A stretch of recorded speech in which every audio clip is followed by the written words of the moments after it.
Good afternoon. Good afternoon. I pray all is well with everyone on this beautiful, beautiful, blessed Sunday afternoon.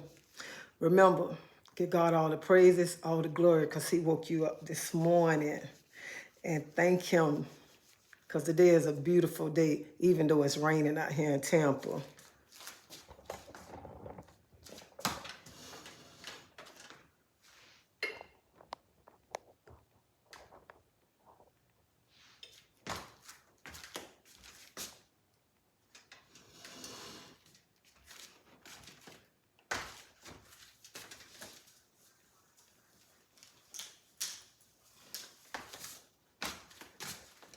How you doing? How you doing? Hey, Deidre, how you doing? I just came on here. Hey, Squash Topic, how you doing? I just came on here while I iron my clothes for work because I got to go to the store to get my stuff that I'm going to cook. So I say, just let me go on here because I just been laying around talking to one of my friends on the phone earlier today. Hold up 1 minute, y'all.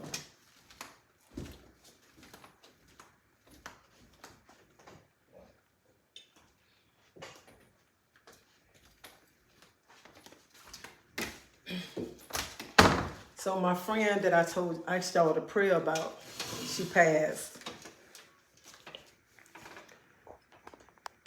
My friend texted me like 11 something. It was about 11:30, I think about 11:30 or 12 o'clock last night. And she told me that she passed away. And it kind of bothered me a little bit because it was all us together in a clique together. And this morning I was talking to my husband and I just went to telling him stories about how we used to be, how close we was. I mean, we was like close, all of us back in the days. And I called my friend, and me and her was on the phone, and we just went to talking about old times. And my friend, she called me Claudia sometimes when she talking to me. And she was like, Claudia, you know this world, this a wicked, evil world we living in right now at times. She says, so wicked. And I told her, I said, I don't know. That's why lately I just want to be by myself right now. And it kind of bothered me to know that she gone and then to think about how we used to be together. And I went to talking, I say, back in the days, you remember, one of us can go to the mall and we'll call each other and we'll buy all us an outfit. One of us about everybody an outfit. And we just called to make sure we had each other's sides. And we can argue for a few minutes and be right back together like it was nothing. And we were so close. You would have thought that we was like sisters. That's how close we was.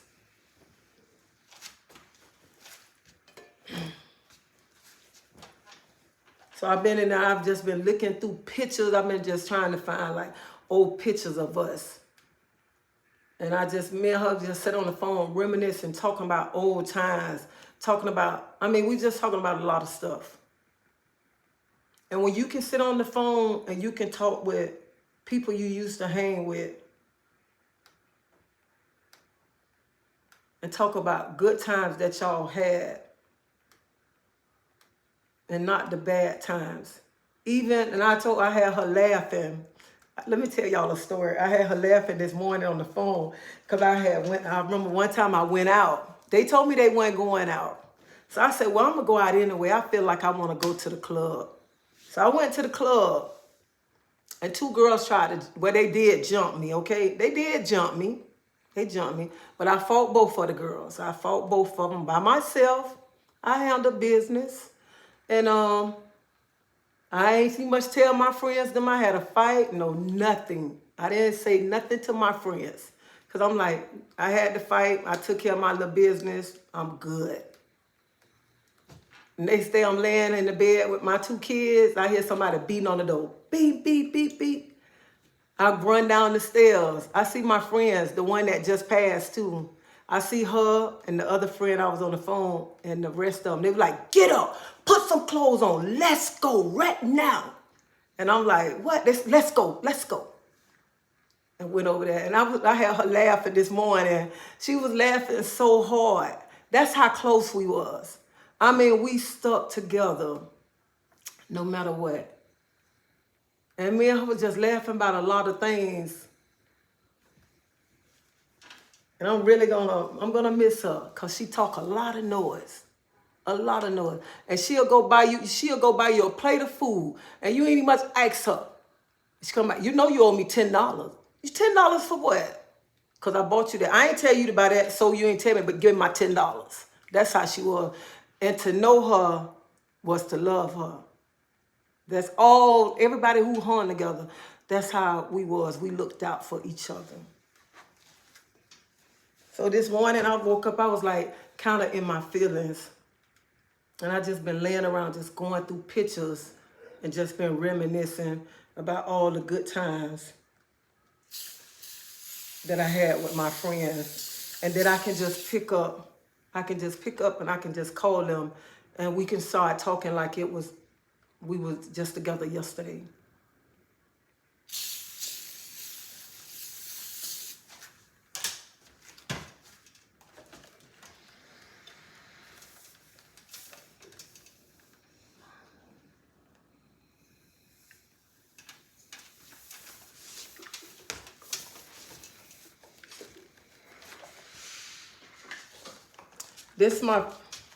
This my friend right here.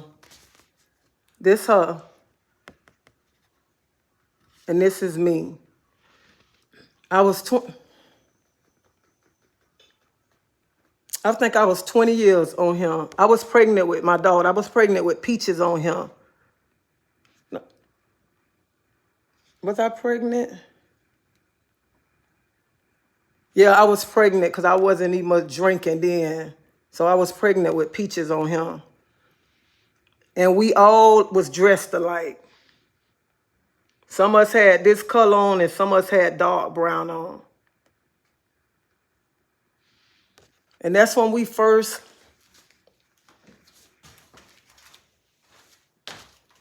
And it's crazy because that's when we first, all of us went to the dentist. All of us went to the dentist and we got goals in our mouth. That's when we first started getting goals.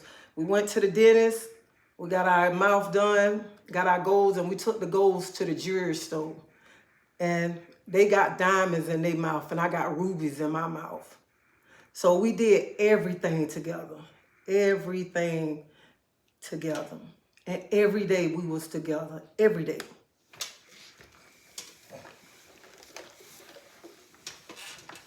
And when one of us was sick, we was there for each other. We was there. And I told her a story too. I said, you remember, my friend Bridget, she stayed way out. I mean, way out. And I told everybody went to her house to get ready to go out one night. I say, remember one night we got ready to go to your house? This was like 35 years ago, y'all. 34, 35 years ago. I said, remember one time we went to your house to get ready to go out? We all got ready to go out and the car went crank up. And we all in the house, we like, dang, how we gonna get to the club? Way out here, ain't nobody gonna wanna come pick us up. We in the house, we trying to figure out. Her sister said, y'all better come on, the cab out here. All us run out there. The cab man said, where y'all going? All y'all ain't getting in the car. Phyllis said, shut up and just drive. Y'all get in here. We all sitting on each other's lap. And the cab man said, it's too many of y'all in here. He said, it's too many of y'all in here. Phyllis said, we don't care, just drive. We gonna pay you extra. Just take us to the club. That's how much fun we used to have.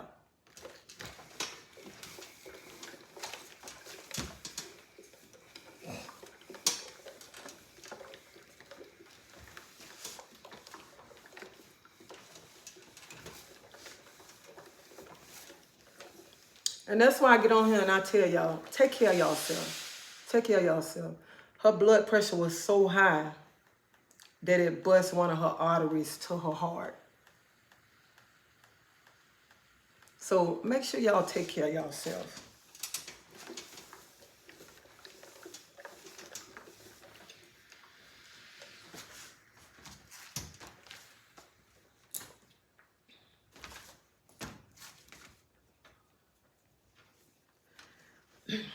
And that's why I get on here and I talk about life is short. Life is short. We take life for granted. Take life for granted. And just like when I was telling y'all the story yesterday about what was happening, then people, some people, some mothers.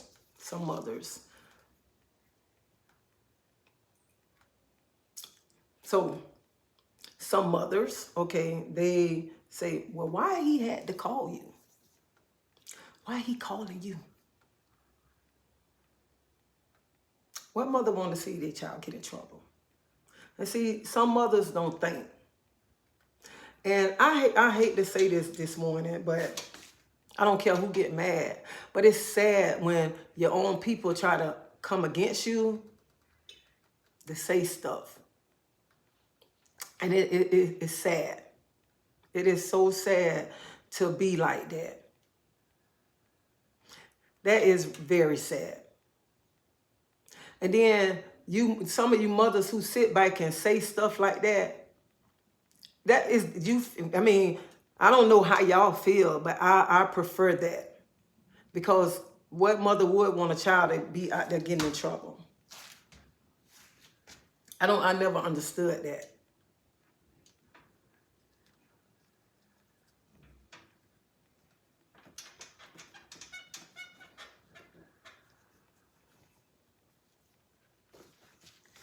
This is a wicked world that we're living in. The next minute is not promised to nobody. Nobody. And nowadays, people be so worried about the next person's life and trying to tell the next person how they should raise their kids or what they should have did to their kids, and their kids shouldn't act this way. If you would have did this, your child wouldn't be acting like this. Maybe your house so dysfunctional. It was rape. Or you just didn't do what you were supposed to do. You trying to tell somebody else about their house, but you can't keep your kids in line. Your house all jacked up. And it's jacked up because your nose too busy in the other person's house. And it's not in your own house. And some people don't even much clean around their own front door because they too busy trying to sweep around somebody else's front door. Stop worrying about what somebody else need to be doing to their kids and their household, and start taking care of your household and stuff, because some people, children, be so disrespectful. They cuss them out right in front of their face, in their face. And they stand there and they take it. They take it. They stand there, the children call them every name in the book. They tell it every name in the book. Call them every name in the book. Every name. Every name in the book. Right there in their face. But then you telling somebody else what to do. I don't care how bad you disrespect me behind my back. I don't care what you say behind my back. But him, we're not having it. We're not having it.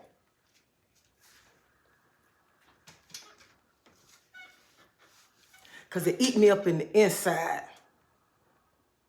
It eat me up in the inside. When a child in my face, and they think they want to disrespect me in my face. Because suddenly my mind go to clicking it.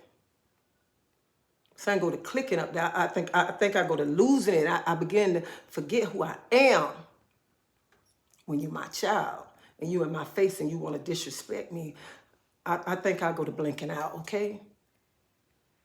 See, that's the mama I am. I go to losing it.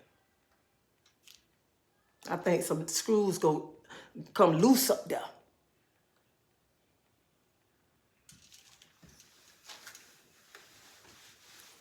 So you can say I'm mean or whatever, but I ain't mean.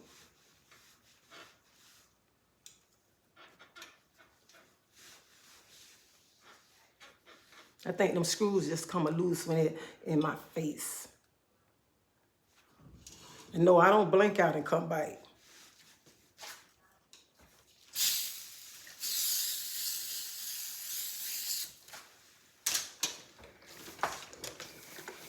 People set standards, and they feel by looking at you, you're supposed to go by their standards. People want you to do everything like they want you to do, like you this puppet, like they said, no, you should do it this way. You should do it that way. No, Teresa don't follow those rules.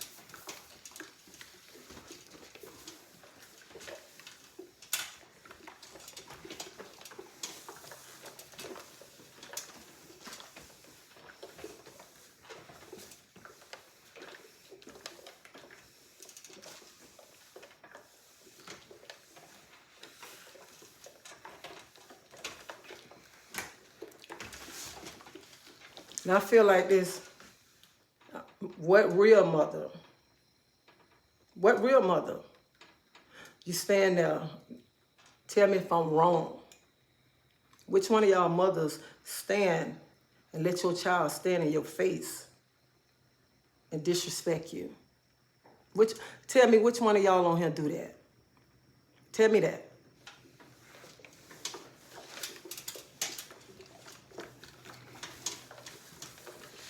You don't work hard all day long.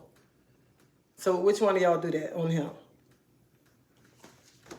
Another thing, which one of y'all mothers on, if a father on here too, tell me, which one of y'all mothers or father, y'all want to see your child just go get in trouble? You want to see your child lose everything, and be out there in the streets, be in jail, or being dead? Which one of y'all? I want you to be honest with me. Tell me that.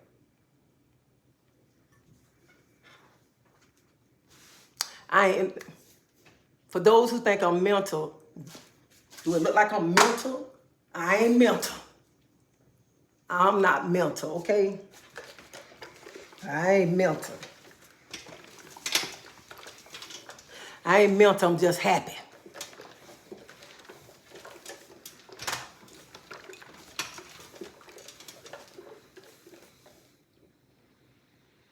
I know that's right.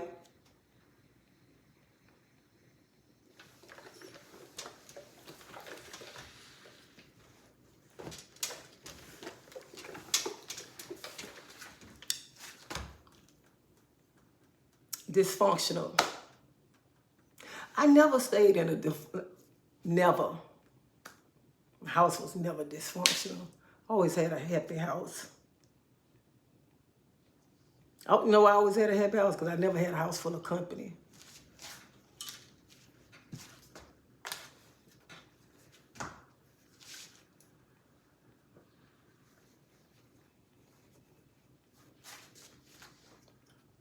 And you know, it kill you when people can read a whole book about your life.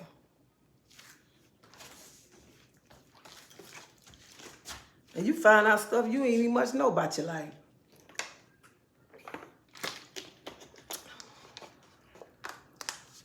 Every day.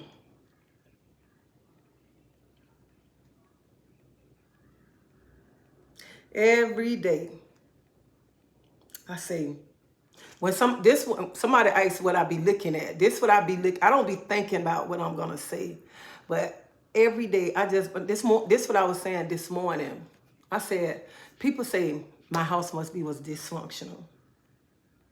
It was not dysfunctional. But every day I say, Lord, I thank you because my children never ran away from home. I say, Lord, I thank you because I never had to go to a juvenile home to get near one of my kids. So, Lord, I thank you.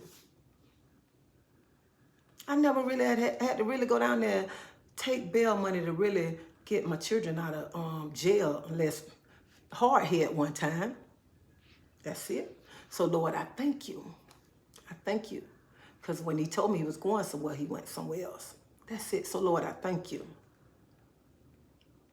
And I thank God every day. Because, you know, they always say the child follow. I say, Lord, I thank you because my children are following in their mama footsteps. Every day.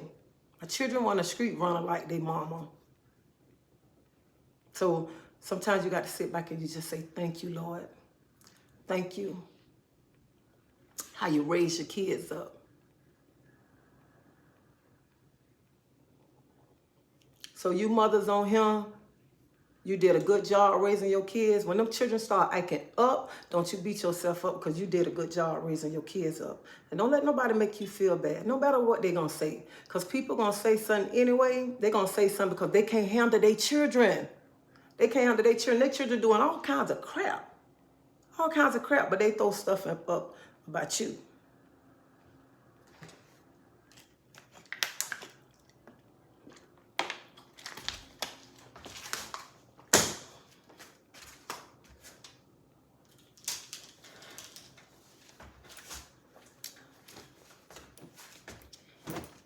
And I just woke up this morning. I just been going through so many. I got so many pictures that I've been going through pictures since last night. Just sitting in the bed looking at pictures of when my children was little, my grandchildren was little. I got so many pictures, y'all, that I just been going through so much stuff. Looking at so many pictures, just sitting laughing at pictures. Because pictures are memories. Memories.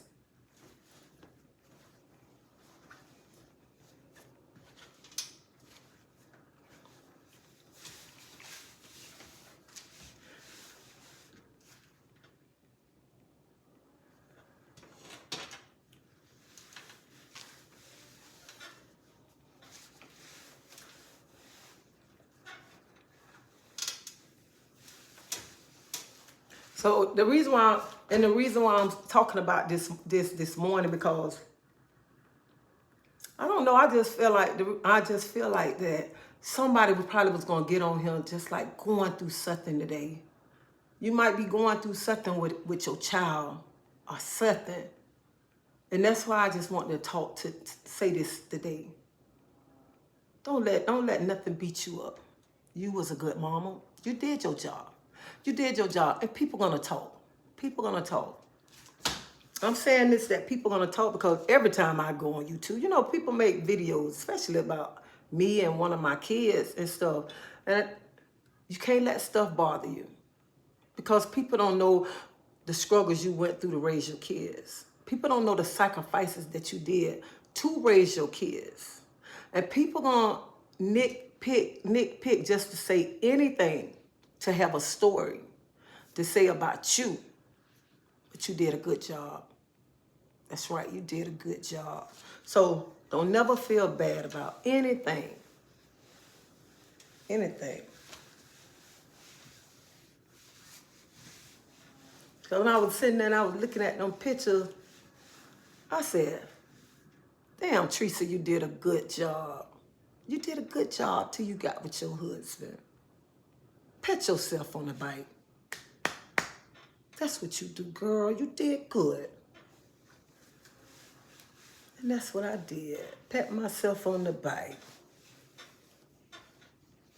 And then I was sitting there, and I'm patting myself on the back. I'm patting myself on the back because it was like, you did a good job. And you sat there and you did all that crying for what? Girl, get up and pet yourself again.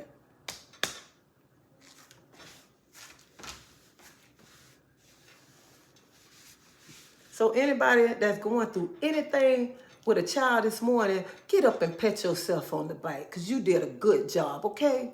You did a good job. All the sacrifices, all the late nights, working hard, sweating your butt off. Girl, if you don't get up and plus you're a single mama too, if you don't get up and, man, you better pat yourself on your back.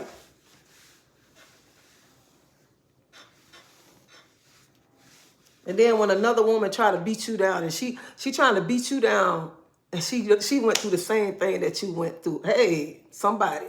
So don't even pay that junk no attention, okay? Don't pay it no attention.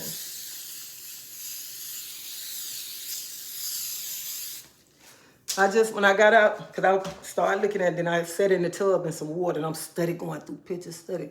Now, because I said I'm just going to go on here when I cook. My son just said, go on now. Go on now. So Don't never feel bad. Nothing. Don't, whenever they throw something up in your face, just smile. Don't even much let it beat you down. Not how I was. Don't do that. Don't do it. Look at them pictures. Go in your memory. Even in that mind too.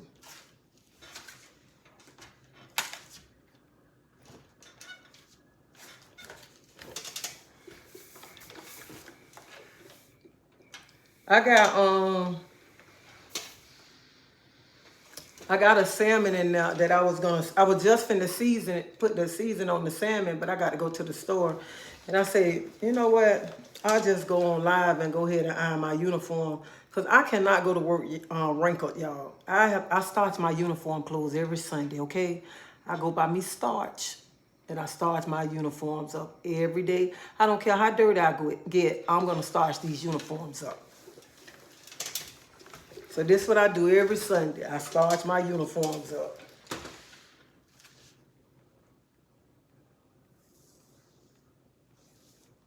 All right, Shannon. Raise your hands if you love your followers. Yeah, I love my followers. I'm going to raise both of them. I'm going to jump 200. I love y'all. Yes, I love everybody. And I love everybody that come on this channel. Y'all show me so much love, and I appreciate it. I appreciate it when y'all come on here and show me love. I really do. And I mean that from the bottom of my heart. I just love it. And I love when people come on here and y'all uplift me and y'all come on here with this positive vibe. I love that. Because see, I ain't on that. I'm not with that negative. I'm not with that. I can't give it. I can't give it. And I ain't with that drama. I'm not with that. No, sir. I'm not with it. I cannot give you my energy. Not at all. I cannot do it. I cannot do it.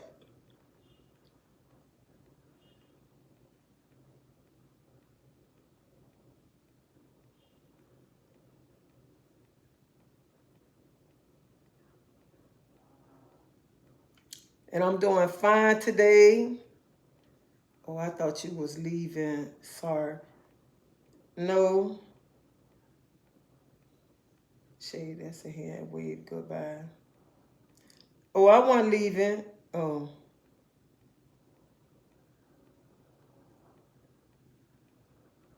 Oh, okay. She leaving.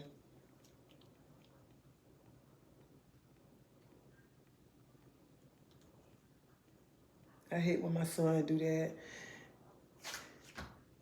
Hate when my son do that. Go somewhere and tell at one place and be at another place. And that, you know what? I hate when kids do that too. That's why when they going somewhere, they should always say, it ain't that you want to be in their business, but you do be want to know in case something happened to your child. Child, I am that buggy-boo mama. I don't care if he is grown. I want to know what my boy. I got one boy. And people say, why he got to call you, honey? Because his mama called him. Okay? I want to know. He be saying, you so nosy. It ain't that I'm nosy. I want to know.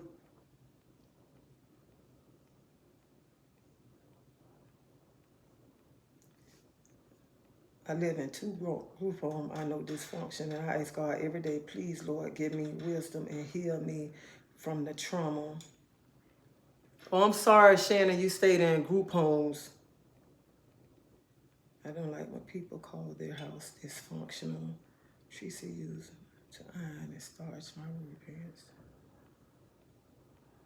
Why do you think people hate you? Your people gonna hate you anywhere. I mean, people gonna find a reason to hate you. I don't care who hate me. I don't care who hate me. I don't try to figure out who hate me because that's wasting my energy. It's wasting my energy. So I try not to much go there. I don't care.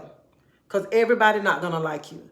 People will find a way to hate you for any little simple things. Any simple things, they'll find a way.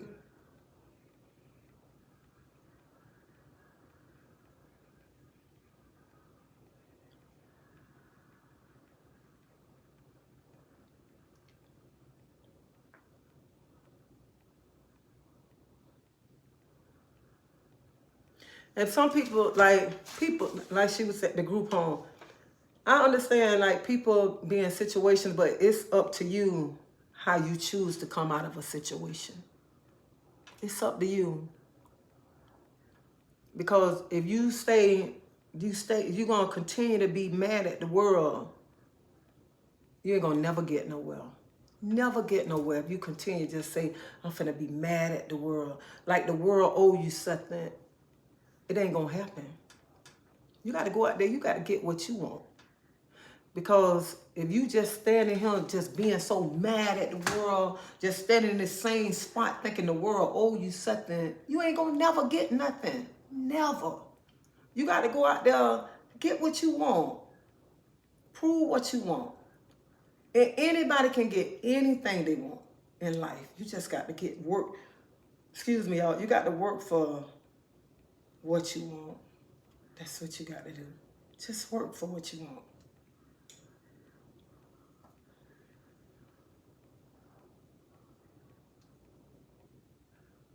Hey, Jay. I thank God I'm learning how to brush off bad energy.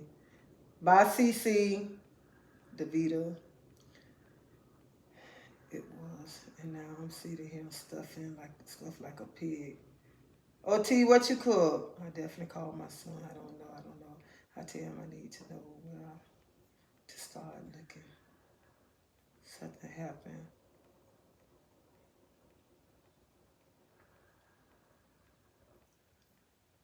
Good afternoon, Janelle.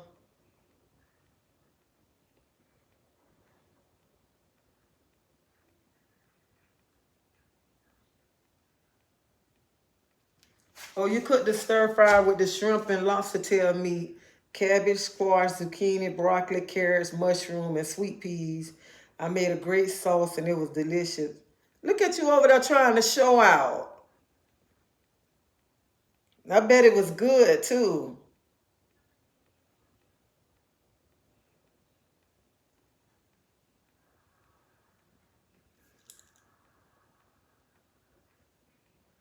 Misty, thank you. We appreciate all you do. Oh, thank you. Do you ever let your hair breathe? Yes, I just put this wrap on. Thank you, Maria, Nubia Queen, Davita, and Chef K. Hello. Farah, I raised my hand. Hey, Carla, Audrey.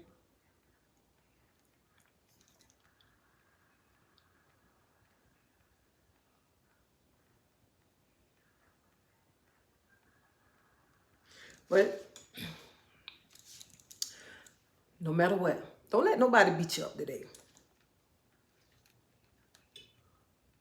Feel no certain way today.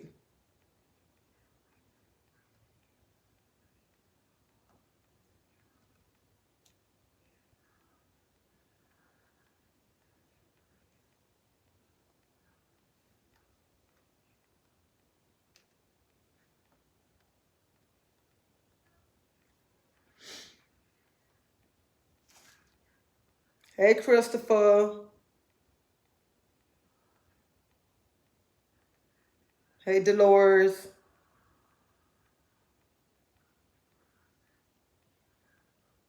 Latard.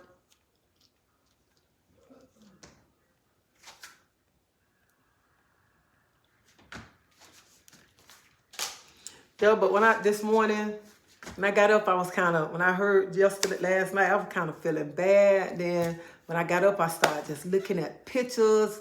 And then I started just like smiling, and I was talking to my friend. And then when I started looking at pictures of my kids when they was little, when me and my husband got together, pictures of my nephew. Let me tell you, I started looking at pictures of everything this morning.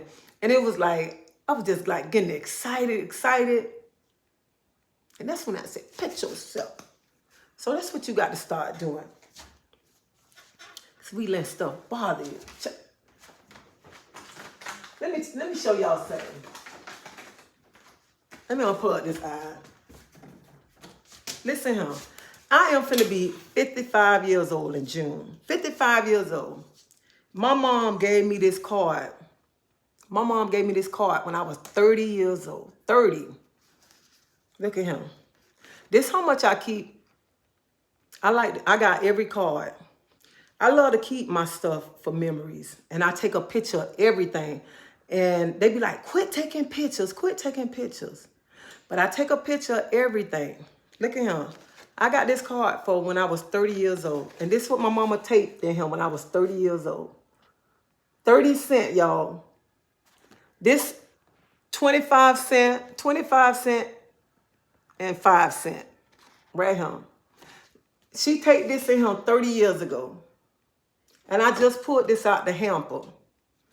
And I looked, because I felt something in him. And I opened it up. And I'm like, this my saying, it said, to a wonderful daughter.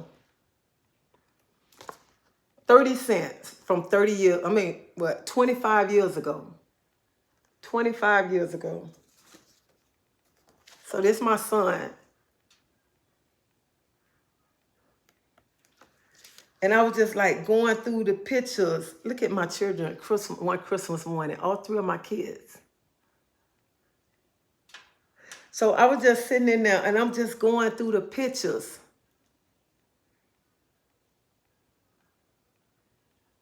I raised my children. I raised all three of my kids.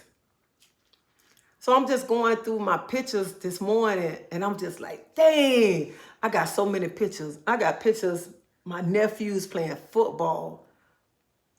So many. This one, me and my husband, look at him. So many pictures. And I was just sitting there like, couldn't believe y'all wouldn't believe how many pictures I have.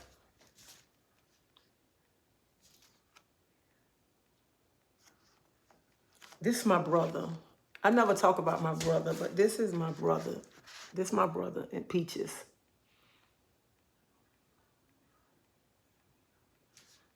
That's my little brother. That's my mama child and my daughter.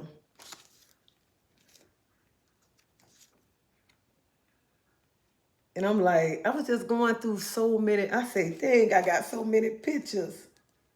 And this like every weekend, this my husband and my nephews, my little cousin, and my son together.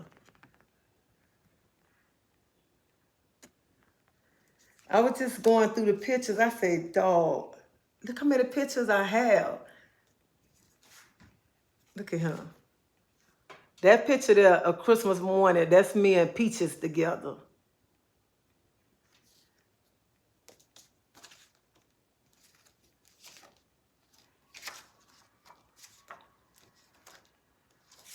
I was sitting, I got a big old, I got hampers like this.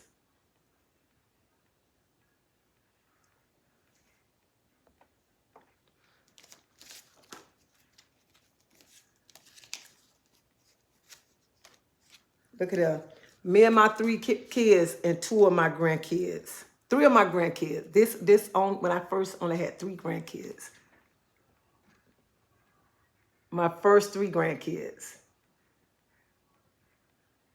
So I'm sitting and I'm just like, dang, I got so many memories.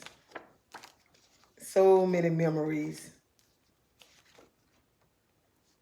Look at my nephew, my daughter, and my cousin. They used to be together all the time. All three of them together. All the time. This before I got dreads.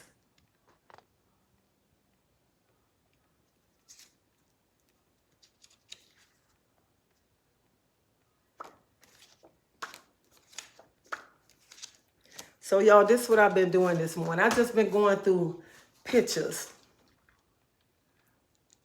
Memories, because memories are good. And to sit back and to think about old times. And some things that make you laugh.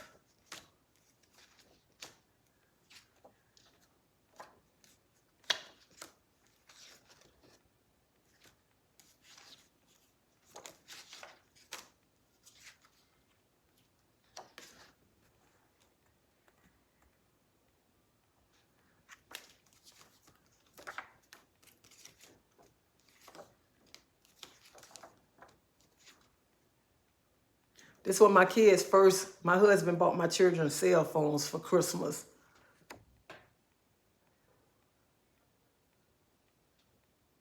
They first cell phones. They didn't know how to act.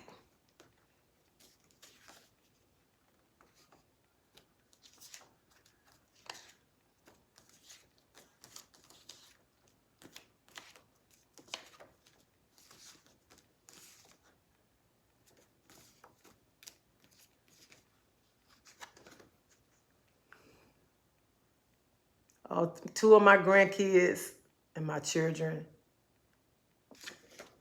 And that's when I only had 2 grandkids then. So that's what my morning been like. That's why I've been just sitting looking at pictures all morning long.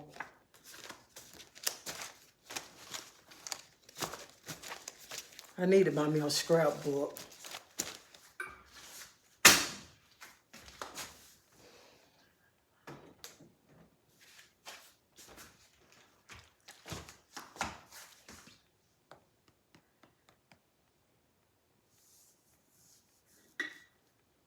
Hey, Lavette.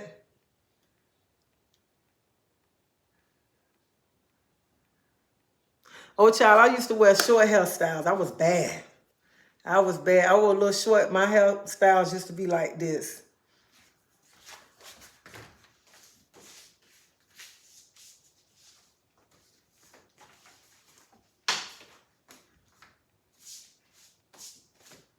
Where another one at?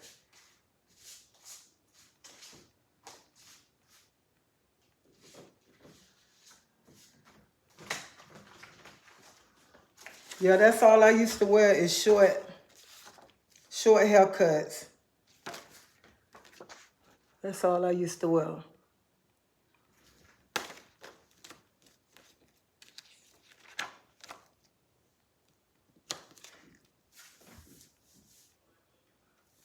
Nope. I don't think about cutting my hair.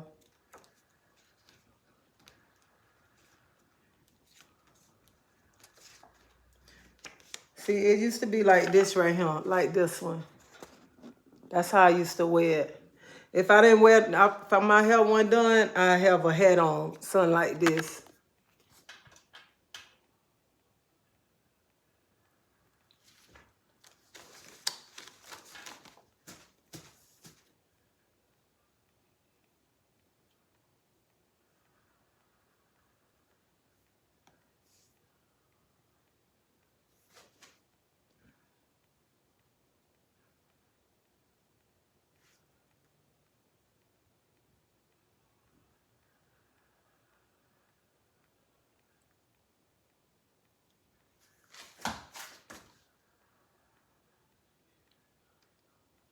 My birthday, June 22nd, I'm a Cancer.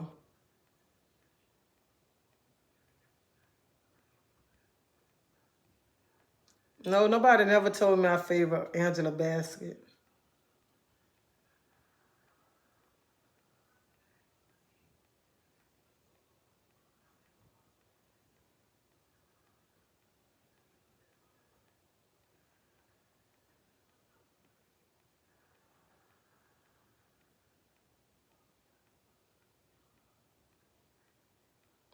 That'll be on God's time.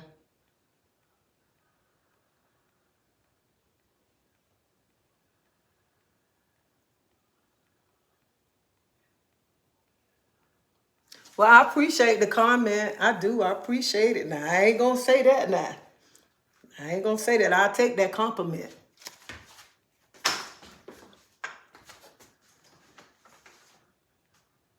Yeah, but this morning, that's why sometimes it's good to reminisce. Sometimes it's good to sit back and reminisce. Go through your old pictures and just think. And that's what I've been doing this morning.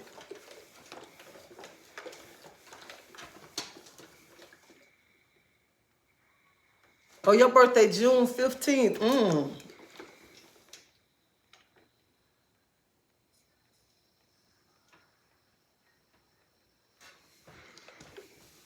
Oh, you a Pisces, February 28th. Oh, June 23rd. I just went through all my crap moving and feel relief. So you know how them cancers is. So when I was talking to my sister Reed, and her husband is a cancer too. I think his birthday like 2 days after my birthday. And she was talking about how friendly we can talk to anybody. And that's true. We can talk to anybody. Because me and my husband go places, I don't know, me, I could just wind up having a conversation with people I don't even much know. I'm just friendly.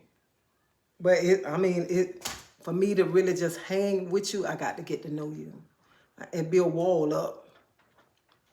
And be having the mood swings too. I ain't scared to say that.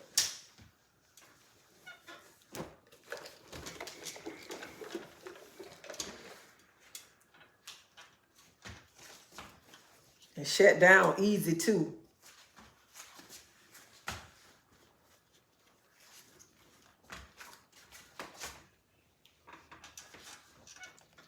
Oh yeah. And don't cross us. I mean, like I told y'all, it's like hard because you could tell. You could tell.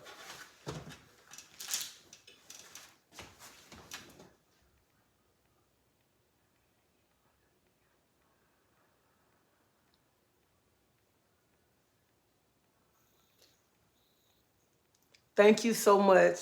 I do too.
Have you ever just, when you get up, you just said, you just wish you were just living in a perfect world. Everything was just so perfect.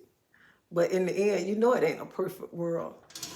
You want to get up. You don't want no enemies. You don't want to argue with nobody. You just want to be happy like you just living in a la-la land.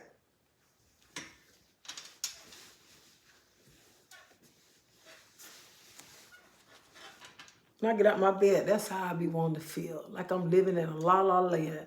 Like I could just get along with the whole world. Like don't have, I could just go anywhere. And I don't have to bump heads with nobody. Have no enemies nowhere.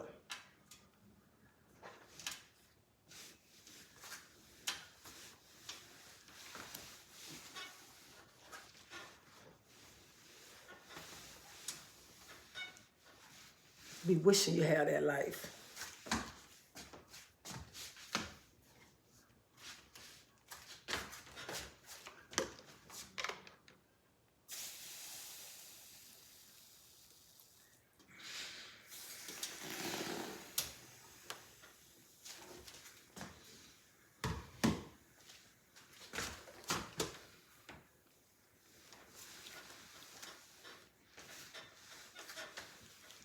I go somewhere, I always meet people. I don't know, I go somewhere, I just talk to anybody and meet people. I guess because when probably my energy, my spirit, or whatever, people just walk up and go to talking to me. I don't have people just come up and say, I don't know what it is. It's something about your spirit that I like. I'll be like, me? And like, yeah, you. I don't think nothing. And we just go to wind up talking.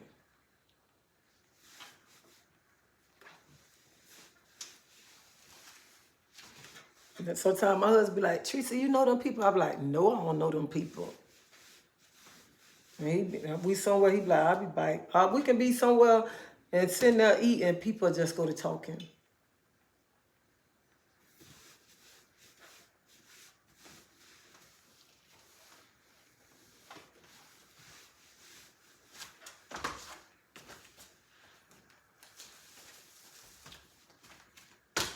So people can always tell you, like, tell good vibes when they be around you.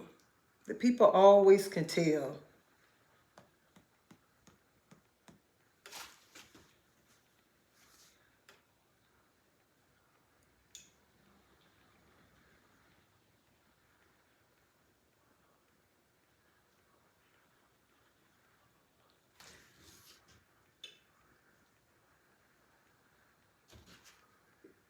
It's my friend Riley birthday. Can you say?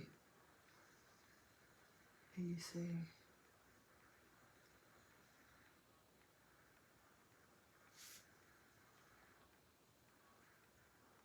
Don't nobody supposed to take no mess. You don't, nobody. To me, let me tell you, to me, when you let a person try to handle you any kind of way, and you let them slide, and then you let them do it again, and you let them slide, they're going to keep on. They're going to keep on. And you let them do it right there in front of you. I don't care if they're your friend. Don't let them do that.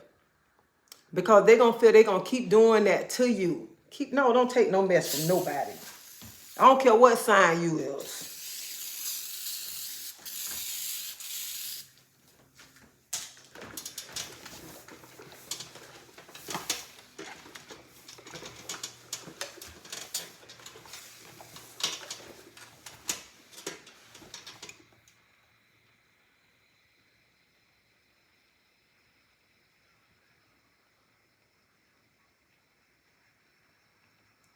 Happy birthday to my friend Riley. Happy birthday, Riley. I pray that you enjoy your day to the fullest.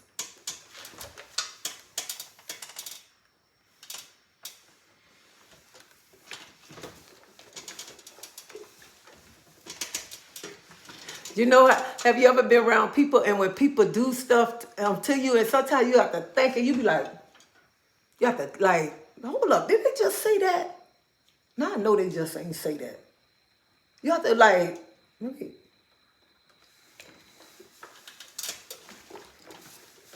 and hey, this morning on the phone when I was talking to my husband, I called him, and we was talking about something, and I was telling him something this morning, and I had told him what somebody did. I say, yeah, I say, but you know your wife. You know your wife. I got a forgiving heart. I forgive that person. He was like, well, you know me. You know me. Y'all know he got that little accent. He be like, you know me, cause I ain't forgiving. What he said? He said, you know me, I ain't gonna forget that mother skunt like that. Not me, no sir. And I just sat on the phone and I just bust out laughing. I say, that's why I'm glad I don't have your heart, okay, husband? Because I laugh at him. Because when people do stuff to him and they come up and they speak to him, I already know. Like yesterday we was in Walmart and he don't like this man. And the man said, when we were walking in the grocery store and I was picking up the stuff, the man said, hey, how y'all doing? He said, so when I kept pushing the button, my husband said, who y'all, who y'all, who he speaking to? And I just bust out laughing. I said, be quiet. Just don't say nothing. Just be quiet. He didn't open his mouth, no nothing. He didn't even much look over there at the man. And I said, you is so crazy.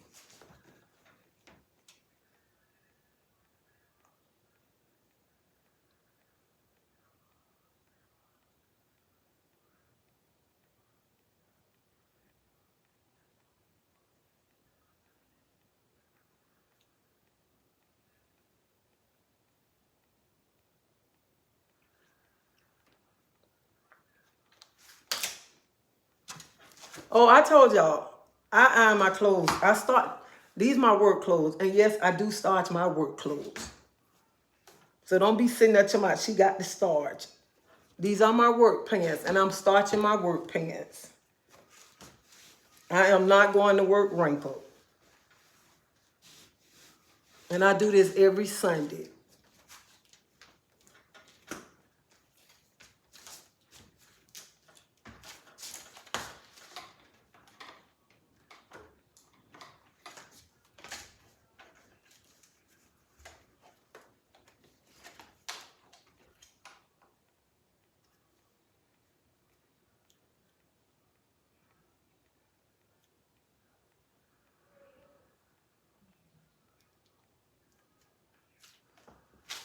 And this is the starch that I buy. I paid $3 for this starch, okay?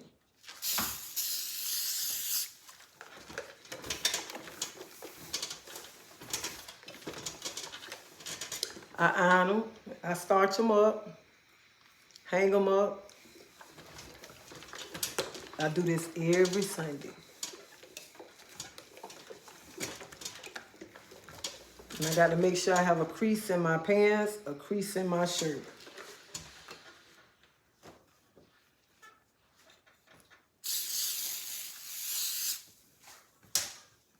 So don't be to my son. She got that starch over there. And I got the water right here for my eye. And it's crazy, I iron my work pants, but I won't iron my jeans to go nowhere.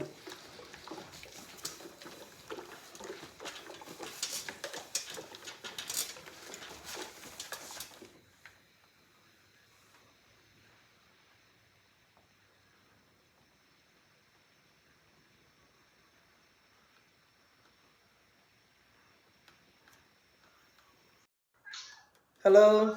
Hello? Cause I'm on live. I'm gonna call you back, okay? Well, this one must be at your house eating. I figured that. I'm gonna call you back. All right, bye.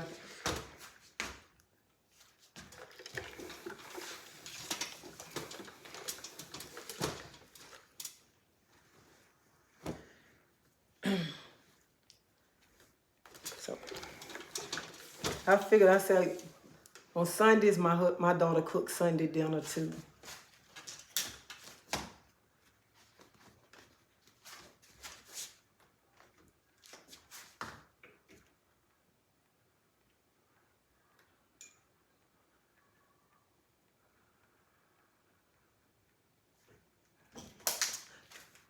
Young people don't know about ironing clothes. When I talk, like I be talking to my grandkids, you know, about, he must buy a house phone. They be like, ooh, a house phone. I'm like, ooh, you don't know about a house phone. They don't know none of that right there. They don't know nothing about a house phone or even, look, like even little stuff that we used to do. They don't know none of that. None of that. Like even how I'm ironing my clothes, they talk noise. They talk noise, but then when my granddaughter, they talk noise about me starching my clothes up on Sundays, but then she'll call me, Nana, can you starch my ROTC pants up? Ooh, but you don't want to iron, but you want me to starch your pants up now. Okay, but y'all talking about me. Y'all talking about me.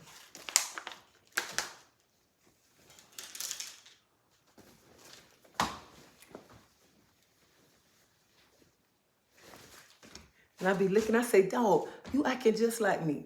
You run track like I used to. You play softball like I used to.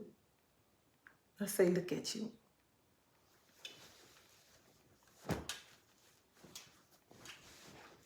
I don't even much think they know what an iron is. I really don't.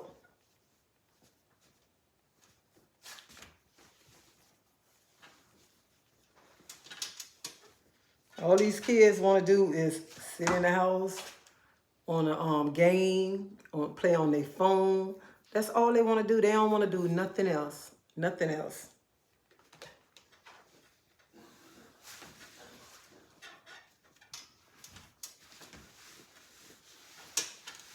When my granddaughter told me and my husband she running trike, and she was like, she got to pay such and such for the insurance. How much you need? I'm happy.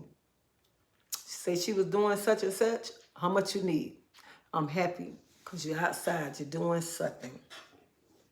Anything outside.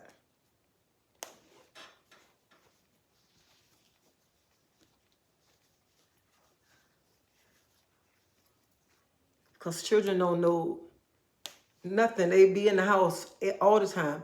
In the house. In the house. That's it. In the house. Playing the game. Playing the game. Hell, some kids don't even much want to wash dishes. You tell them to wash dishes. I ain't washing no dishes.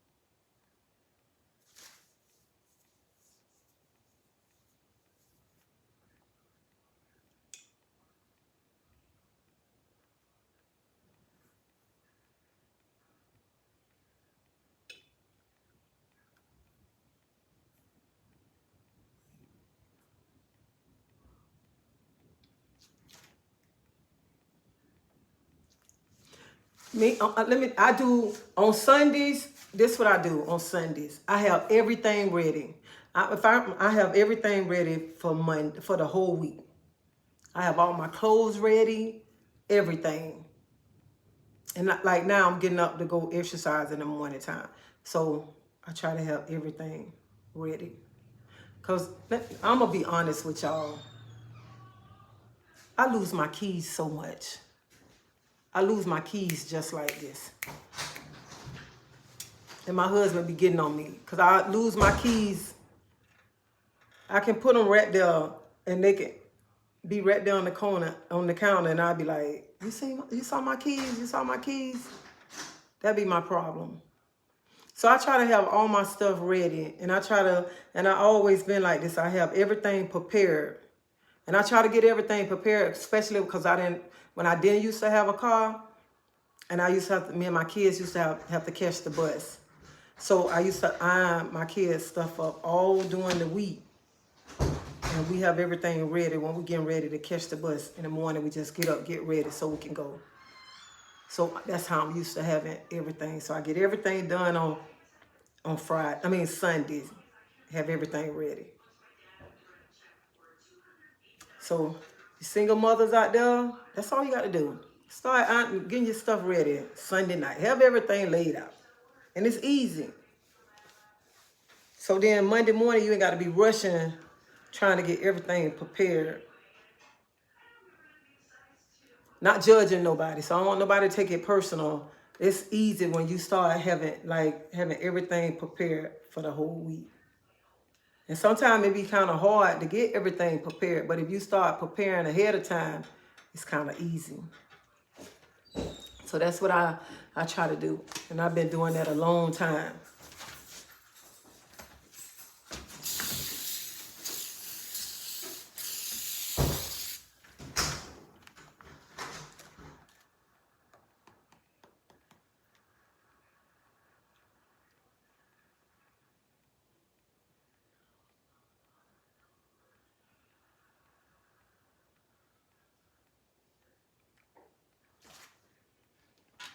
Hey, Skylar.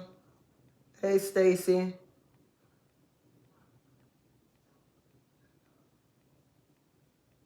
Wait a minute. Hold up. I got to read this comment right here. Now, you got me over here laughing. Wait a minute. She say, it's very easy. Wait a minute. Hold up. Where is this at? She's about speaking the truth. I lost my keys too. My daughter hid my wig yesterday. I was very mad. Girl, you got me over here, Holly.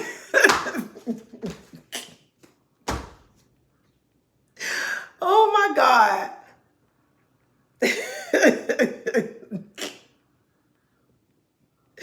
Oh,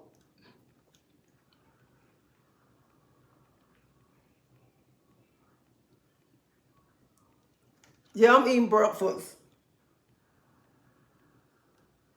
Now that's a good one right there. Now just imagine you getting ready to go to work and you can't find the wig now. Now that's a good one right there.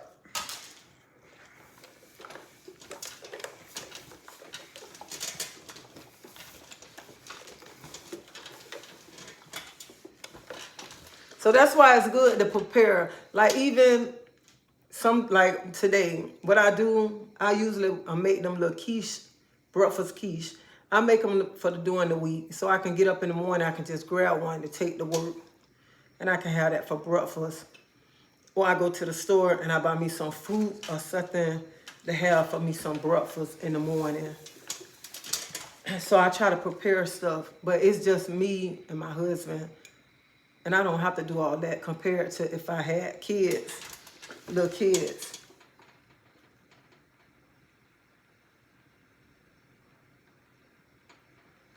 Oh, thank you, Deidre. I'm sorry. I did not see that. I am so sorry. I really appreciate it. Thank you so much.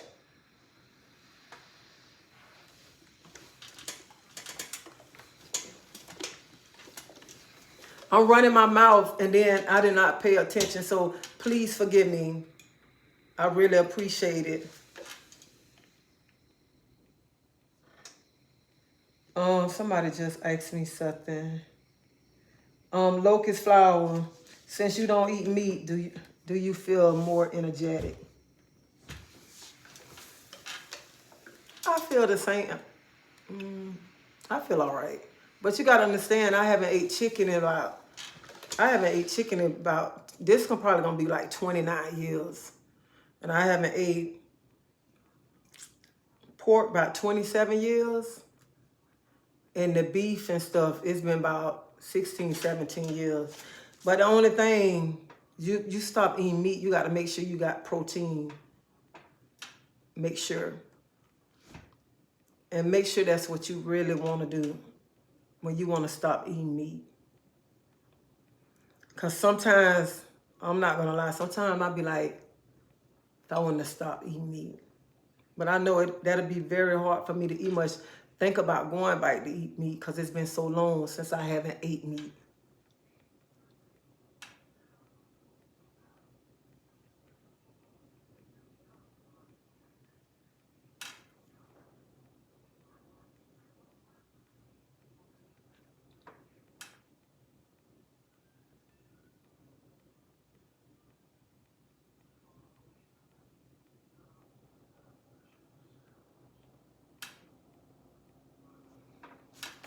And then like I eat beans, I eat vegetables, I drink protein shakes. Sometimes I eat salads. But make sure this is what you really, really want to do. Really want to do. And my problem is sometimes I don't sit down and just eat a meal. And like yesterday when I told y'all that, I don't know if some of y'all was on this live when I told y'all I wasn't feeling good because sometimes I just don't eat. I don't eat, and sometimes my sugar drop low because I don't be wanting to eat. I don't feel like I want to eat. So make sure that's what y'all want to do if y'all want to give up that meat. Because you look at it either way. They say the meat ain't healthy, this ain't everything. So you just decide if this is what you really, really want to do. And even though I gave it up, I still cook meat. But I don't eat it. And people say, how you know how to cook it for other people, you don't taste it. You know how it tastes. I just know how to cook it. And when I cook for people parties and stuff, I never taste it. I just cook it. I just cook it and they just tell me, Teresa, the food was so good.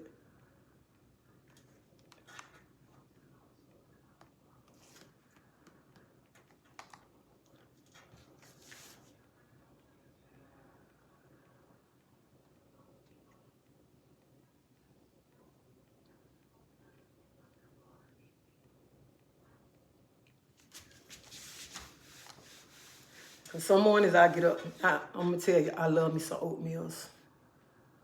I love oatmeals. I can eat oatmeals every day. Every day. I can eat oatmeals every day, and I can come in here. Sometimes if I want to eat something, I could just take a spoon of peanut butter. I'm good. I love me some just peanut butter. I'm good.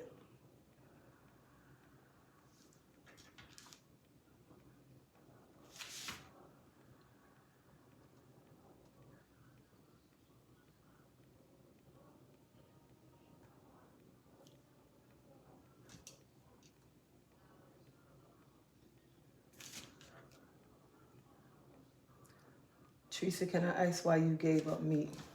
And I'm going to tell y'all why I stopped eating chicken. This is the craziest thing why I stopped eating chicken. It's so dumb. One time I was eating a chicken leg. I got the chicken, and the leg was broke. And I couldn't eat chicken no more. That was the reason why I stopped eating chicken, y'all. And that was the dumbest reason why. When I got that chicken leg and it was broke, I never ate chicken no more. And that's the honest truth why I stopped eating chicken.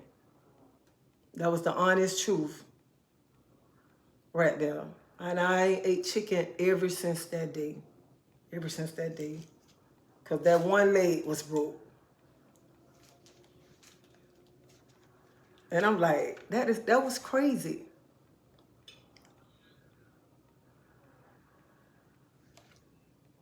And then the pork. Now, let me tell y'all what pork. I used to love me some chitlins.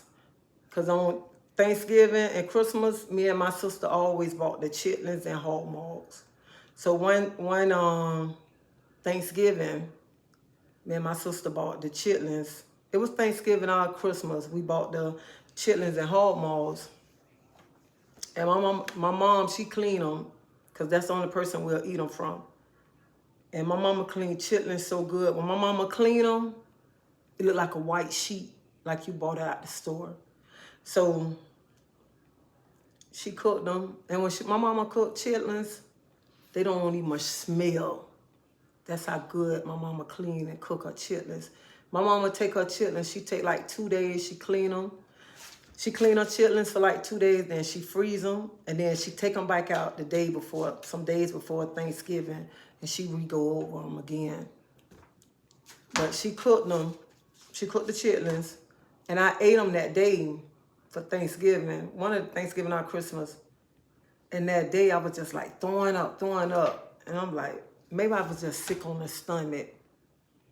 So I took some home the next day. I ate some chitlins and ham, and I was like throwing up.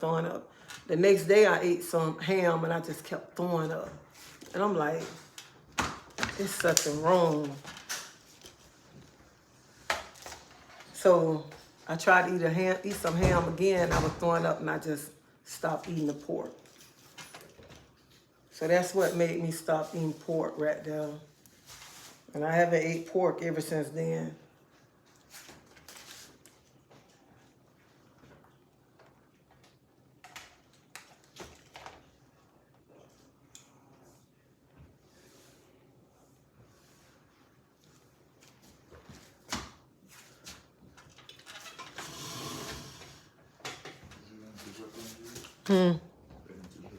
Yeah. When you get them ready, I do them for you. Just pull them out and I do them for you. Yeah, pull them out. I'll do them for you. I'll get them and do them for you. I'll do them for you.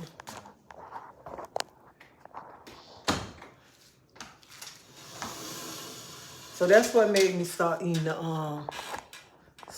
pork.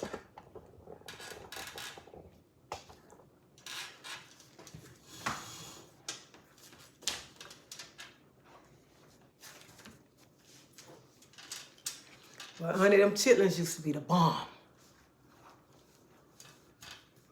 Over some white rice too.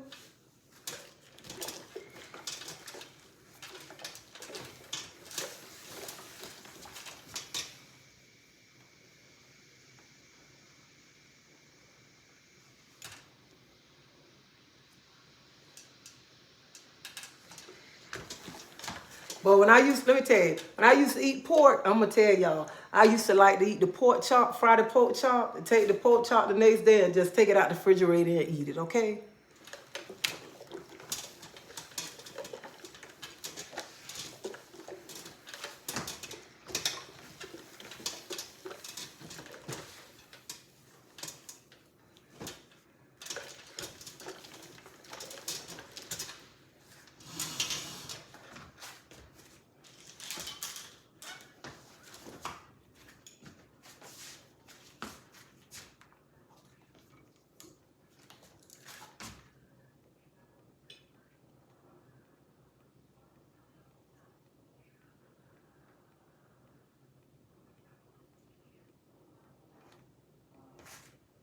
But when I see people eating meat and stuff, I ain't gonna lie. I'm not gonna lie. I be like, dang, that look good. It be looking good, but not for me. It look good.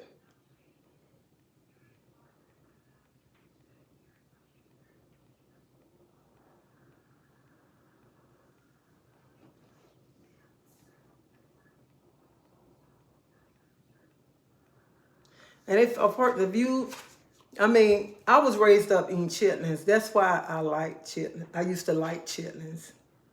That's why. And I remember chitlins used to be $6.99 a bucket. But who gonna pay $29 and $40 for a bucket of chitlins right now? And by the time they talking about 10 pounds, by the time you clean them, that ain't no 10 pounds. That's like 2 pounds. So I'm like, I remember this was when I saw it in Walmart, $29.99. I'm like, I remember this was $6.99. Now what? $30 for 10 pounds of chitlins? No. Mm-mm.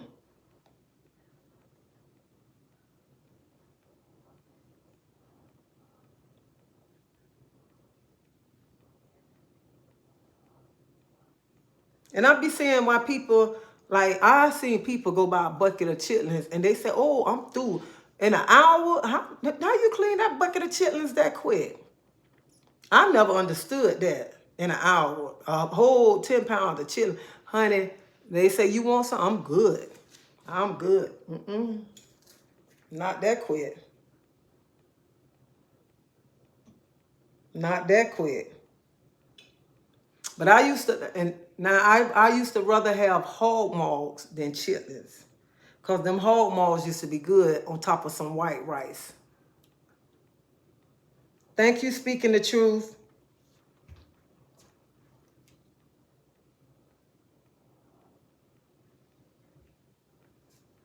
$80 for a small pan of chitlins. Child, I seen somebody on Facebook, they ordered some chitlins for this lady, and the lady cooked the chitlins and how the chitlins was. And I was like, man, you sold this lady these chitlins, and it was around the holiday. I said, it's a restaurant. I said, they should have been shamed. They should have been shamed to be selling these people chitlins like this. Yeah, I'm okay.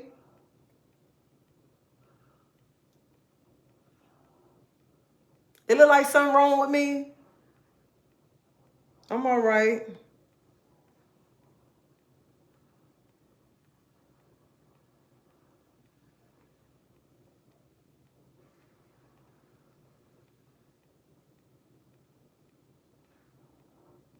And when I was like, I cannot believe they just, and I mean, I would have been hurt. I don't spend all my money buying this for Christmas. This supposed to be a meal to feed my family, and you sell me some junk like this. And that's why they be talking about support. You can't support some people, and some people do you like that. Man, I would have been mad. That was not right.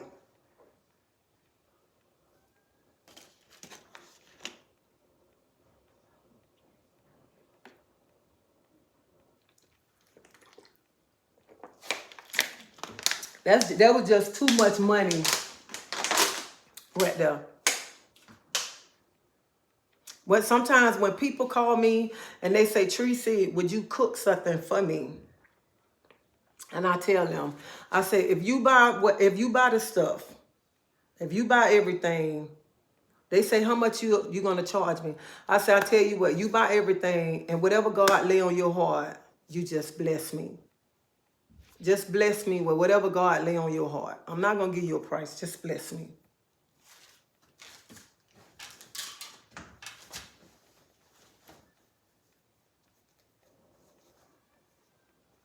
Especially when people call me when their loved ones don't pass and they ask me to cook for them. I just tell them, just bless me. I'm not finna charge you.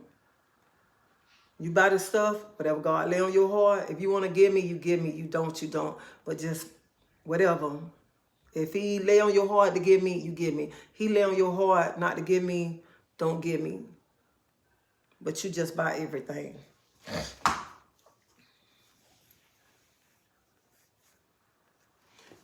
And oxtails, oh my God.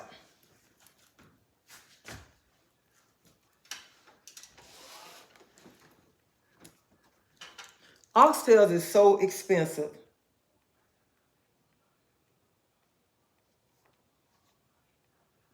You believe you frozen? What happened? You might have to go out and come back in.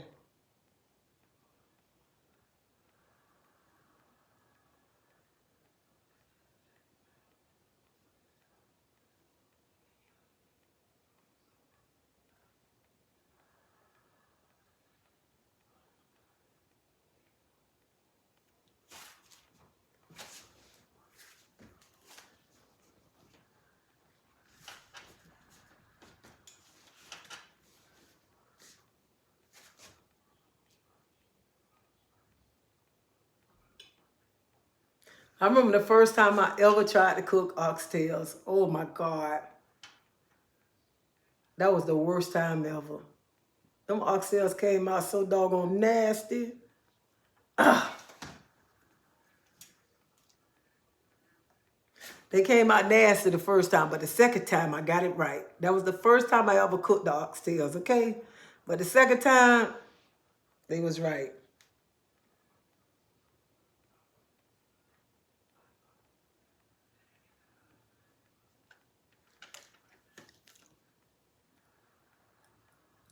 What you gonna have, Virgo? What you got to go to an African restaurant to try the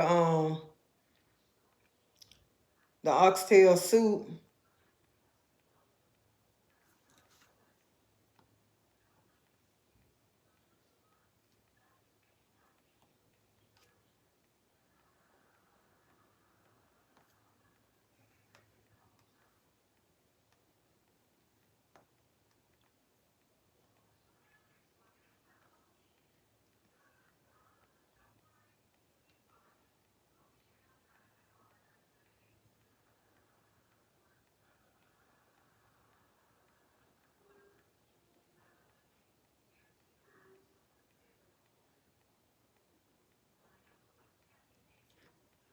I wouldn't be eating any for a while. They wasn't good to me. Eve, the ones I got was tough, and I cooked them. You should have. Why you won't cook them you should have cooked them in a pressure cooker too.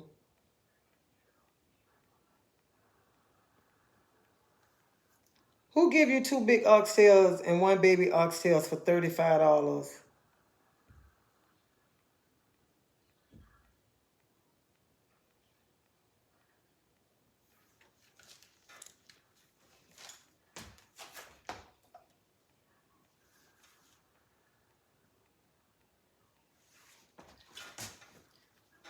My husband was telling me the other morning he went to this restaurant, this Spanish restaurant, and he got some oxtails and he got toast.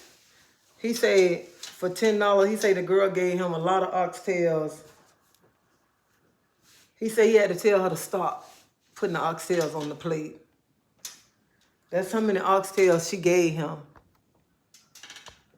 She gave him so many oxtails that he had to tell her to stop. But at the place, they give you a lot of food, though. Because they know me in the restaurant. Because when I go there, I only get a salad.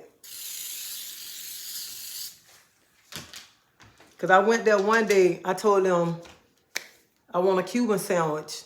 I want a Cuban sandwich. I want it fixed just like a Cuban sandwich, but just don't put no meat on it.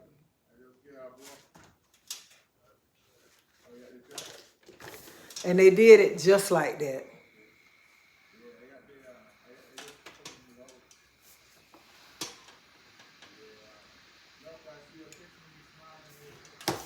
So I don't care. She can like all she want, long as she don't touch.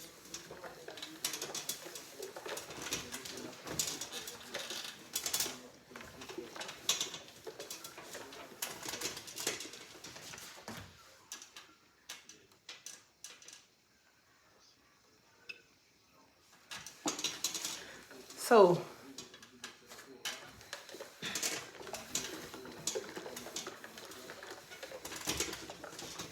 I want to know how long they gonna go on with this Bob Marley and this Rita and Cindy thing. That's what I want to know. How long they gonna carry on?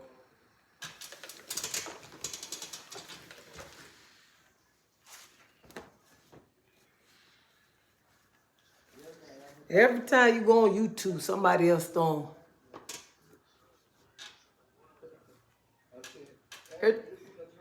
Thank you.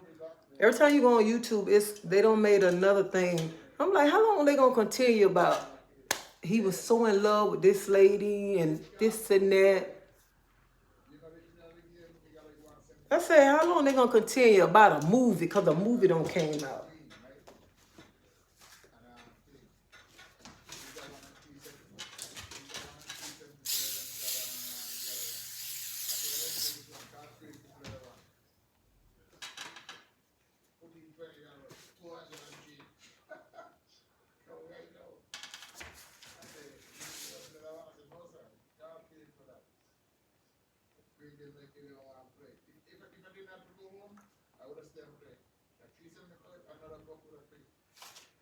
What Julie? She don't know what she talking about. She don't know what she.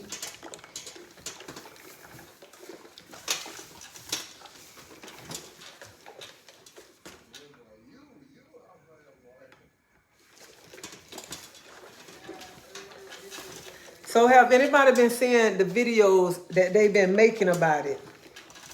And how long they're gonna keep on going on about it?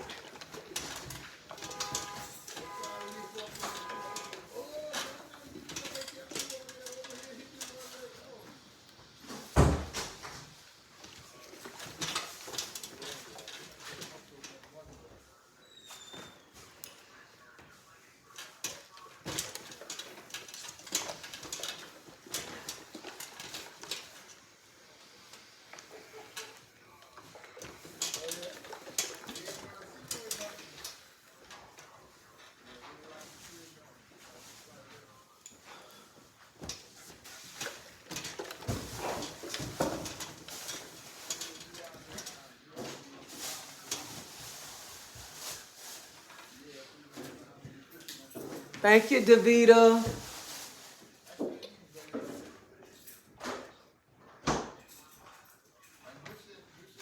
Yeah, the movie came out. The movie came out Valentine's Day, but not every time you go on YouTube, they making a thing. They talking about, he loved it. Cindy more than Rita. I'm like, that man. They still bringing up this man gone.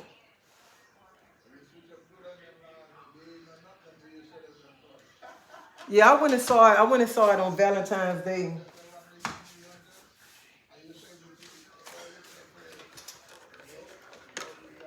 I went and saw it Valentine's Day. Some people say they didn't like it. Some people say they like the movie. To me, the movie was good. It was a good movie to me.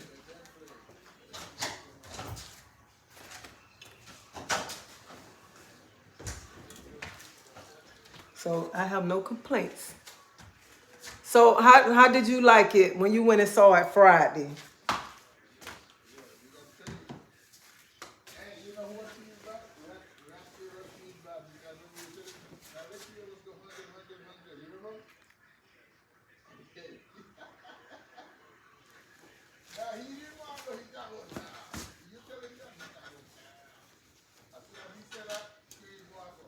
Yeah, he had a lot of affairs.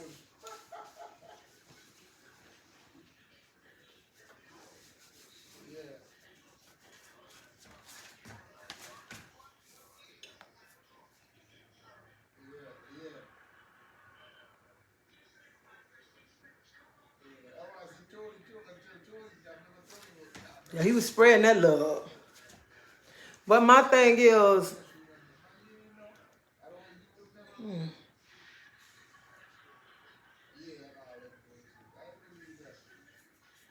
we talking about the Bob Marley movie.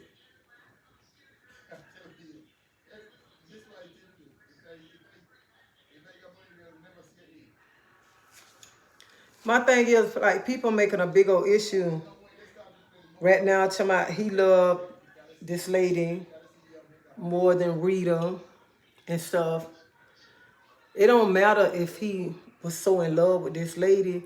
What people fail to realize, even though like people were saying, he never showed love to Rita or whatever. That don't matter. He was in love with Rita, because why he never divorced Rita. And you look at it, it wouldn't have been a Bob without Rita.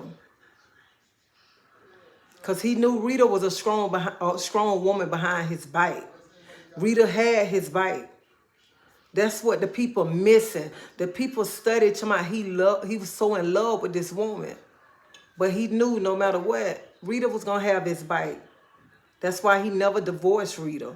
And that's the point that people is failing to realize. And in the end, when he died, who still got everything? Who still got everything?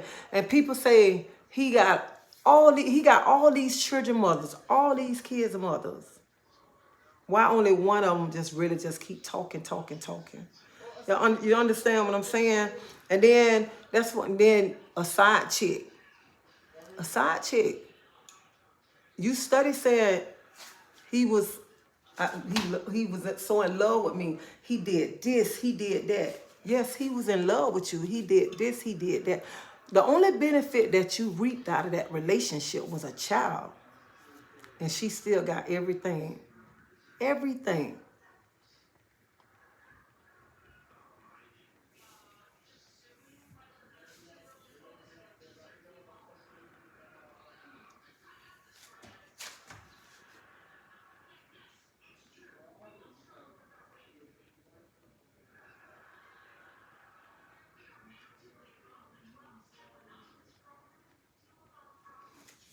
And you know what? It was an all right movie to me. And when I was sitting there looking at the movie, that's why I started saying there was no Bob without Rita. You can tell that he knew he had a strong woman behind him.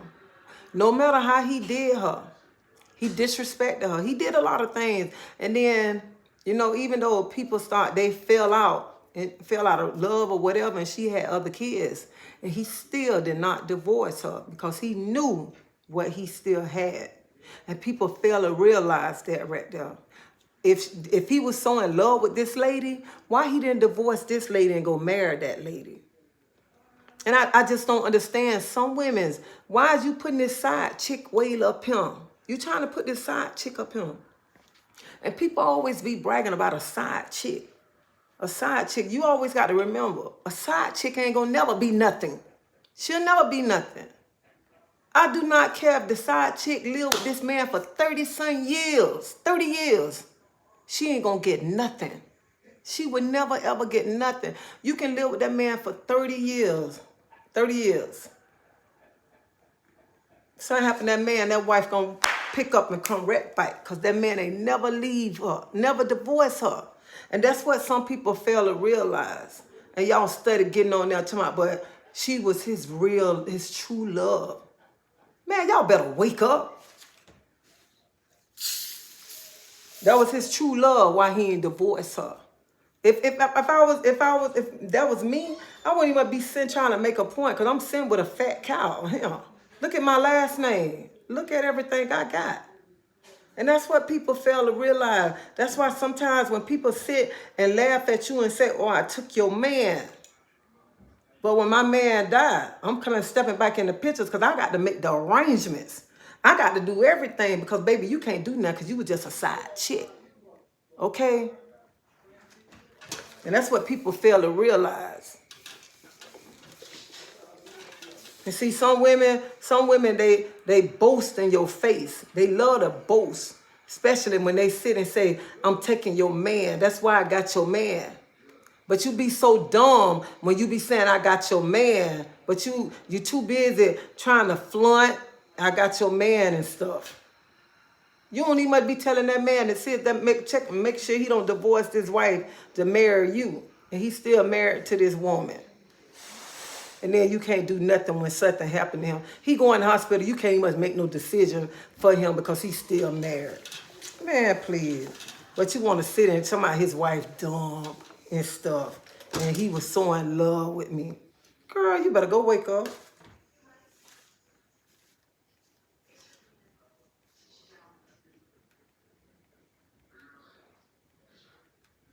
So Nell, okay, so you said shaking my head, woman. Some of y'all focus on all the wrong things. Tell me how some women's focus on the wrong things. Tell me how a woman focus on the wrong thing. That's what I want to know. Tell me, because when you a married woman, how you focus on the wrong thing?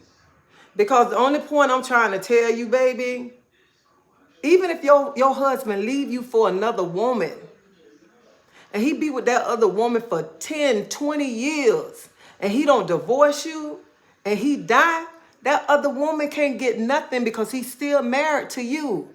And that's the only thing I'm trying to say on this right here. That's the only thing. Even if your husband fall out of love with you, baby, even if he fall out of love, and he with the other woman, and he's still married to you, and when he going on, listen to him, baby,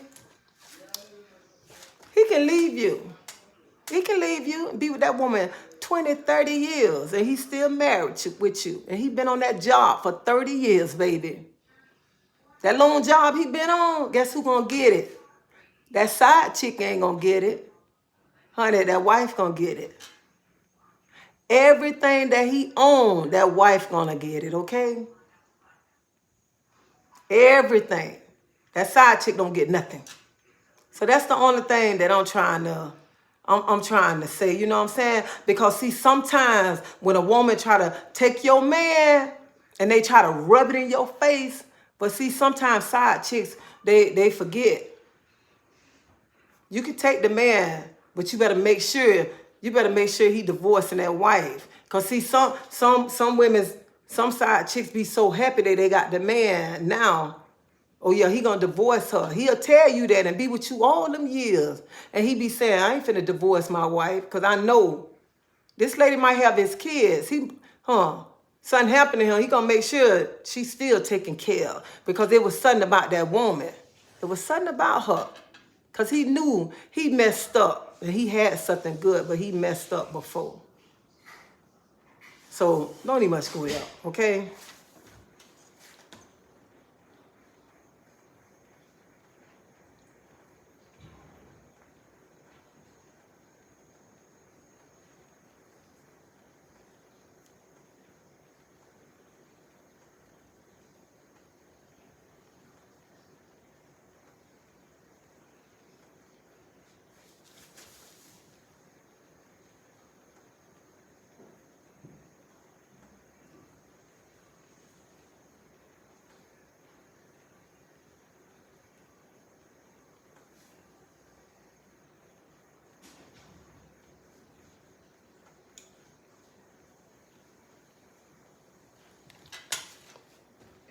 And what else stuck out to me at the movies? His music. His music was speaking, you know, for what their country was going through. And I mean, when I look at Bob Marley and listen to his music, I don't think about his relationships. I don't think about what he went through, you know, all the women's that he messed with. When I listen to his music, I think about all the things that the people in Jamaica went through. That's what I think about. I don't think about his baby mamas because I don't care. I just think about the people in Jamaica, the struggles that the people in Jamaica went through.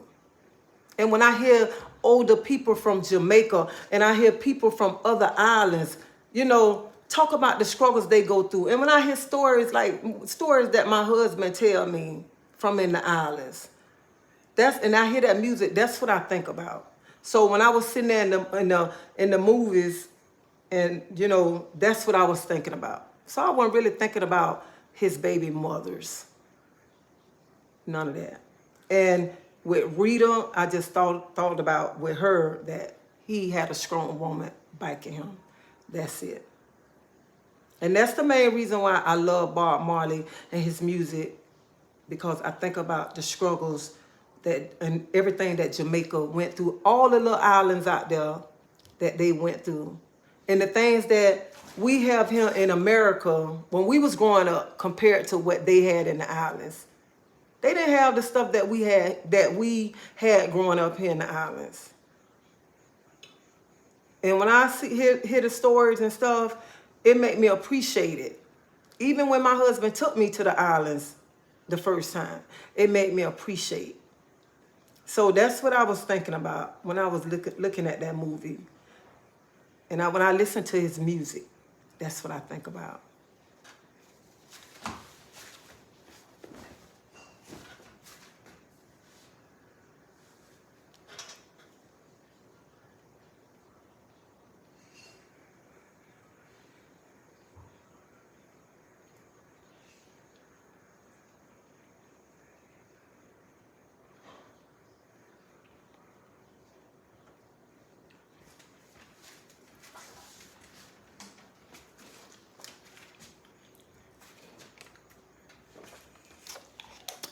This is another thing. And we here in America, we are so spoiled. We is spoiled. And you know what? We too busy, just like we was talking about, you know, the side chick, and which I'm telling the truth. You know what I'm saying? Because a lot of people do got to see that. A lot of women go with other people's husband and don't get nothing. And that's the truth. But then we here in America, we are ungrateful. We don't want to appreciate things that we have. And you know how many people in the islands that's struggling, they are having hard times. And we don't appreciate the things that we have. And they fighting for things right now. But we don't appreciate what we got right here. We don't. And then you look at it. Look at Haiti. Look at everything that Haiti going through. Everything that Haiti going through. Do America try to go over there and help Haiti? Do they try to say anything over there to help them? But they'll go and help all these other countries. But why they won't go help that country? Why they won't go help these other countries? You understand what I'm saying?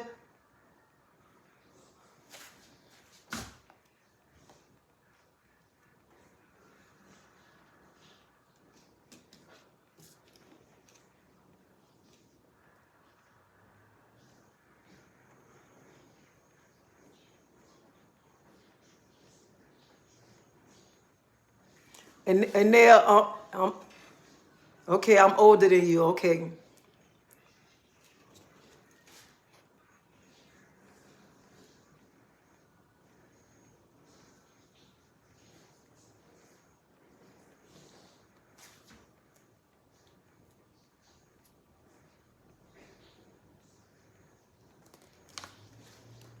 And I feel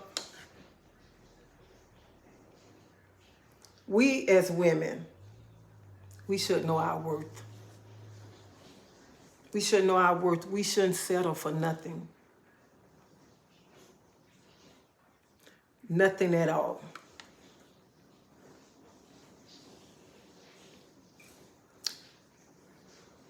You can have your own. Why settle for less? Why be with somebody if something happened you can't make no calls? You can't make no say so. And you've been with a person all these years. Something happened to that person.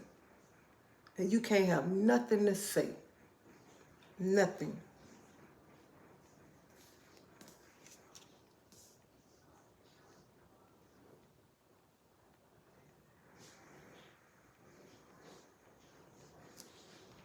What's tearing in my eye? It's not tearing in my eye. Probably the light.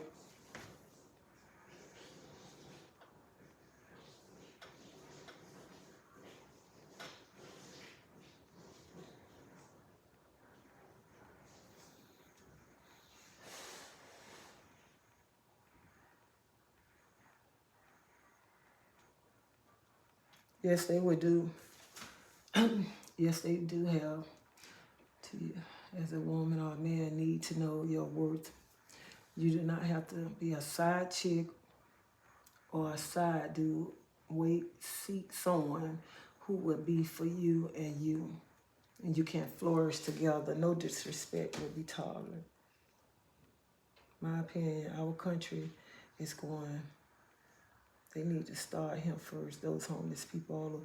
And Ellison, you is so right. They do need to start him.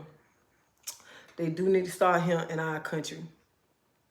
Because for us to be America, we shouldn't even have all these homeless people like this right here.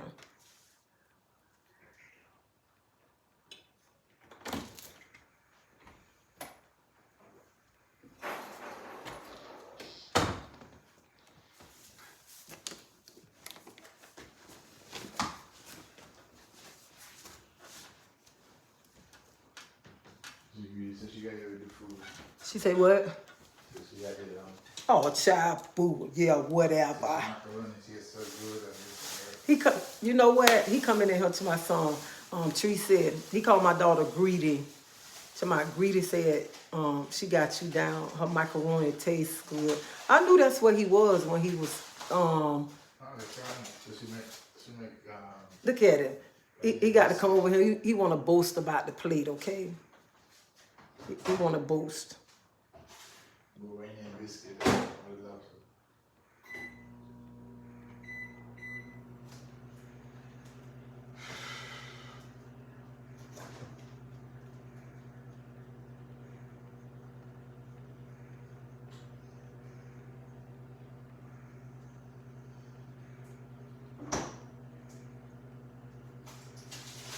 Yeah, they be saying, yeah, make sure you find you a man with money. Make sure you find somebody who take care of you. They forgot to say, make sure you find somebody who's going to treat you good.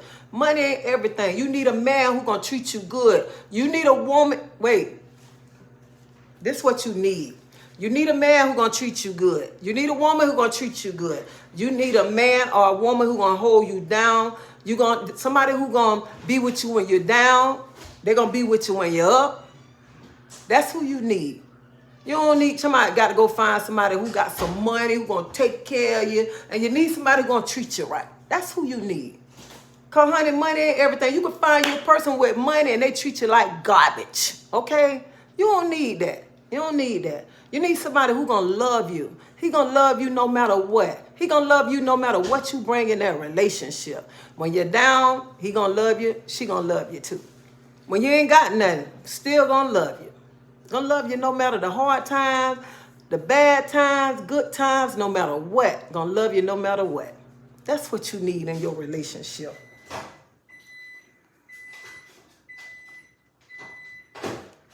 People be around here to my son, ooh, child, I want him, he fine, I got to have him. You want him because he fine. I ain't got nothing to bring to the table. You want her because she fine. She ain't got nothing to bring to the table. Can't even help you pay a bill. He can't even help you pay a bill. Okay? That ain't what you need. That ain't what you need. You need somebody who's gonna help you. Somebody gonna help you, okay? Somebody go ahead. Somebody when you're down gonna be able to help you. That's what you're gonna need. Ain't that's right, husband? Ain't that's right? Y'all see that? That's what you need. You need somebody who gonna be there no matter what. Nobody, it don't even much care what you've been through when you got together. Cause you know when them little haters come and they go try to talk, such and such. So when they say that, child, I already know. I already know, okay? So you just nip it down. That's what you need in a relationship. All relationships ain't perfect. But it's not all about money. It's not all about money. And people think you gotta have all this money just to have a relationship. To be happy.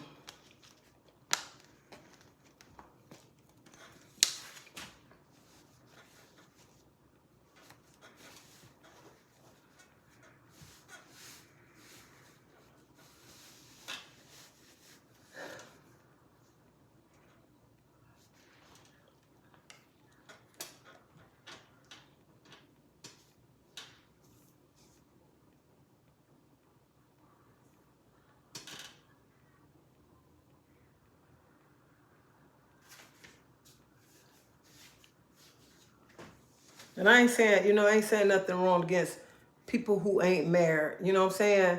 But I'm talking about the people who around him just feeling like you got to be with somebody. You got to go with somebody bragging, throwing it up that I'm taking this lady husband. I go with him. And you going with somebody and you investing all your time in this person all these years. And you can't get nothing. That's the only thing. You is more than that. More than that. That's the only thing I'm saying. Just know your value. That's it.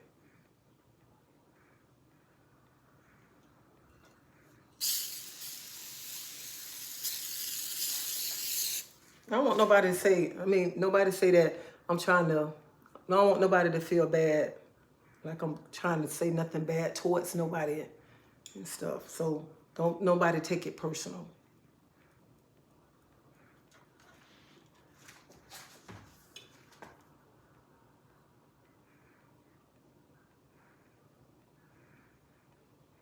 Okay, thank you, speaking the truth.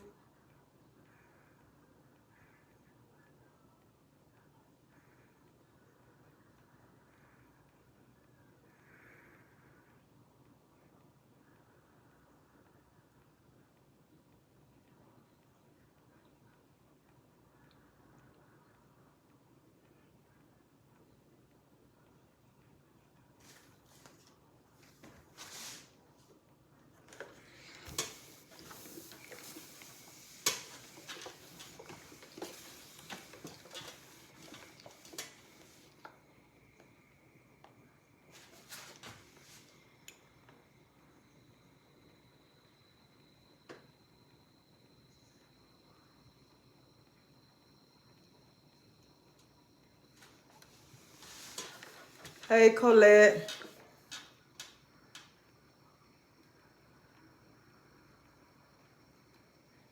What's Amari? Thank you. I hope I'm pronouncing your name right. Amber and Colette. I pray that God just touch your body and heal you. Whatever you're going through.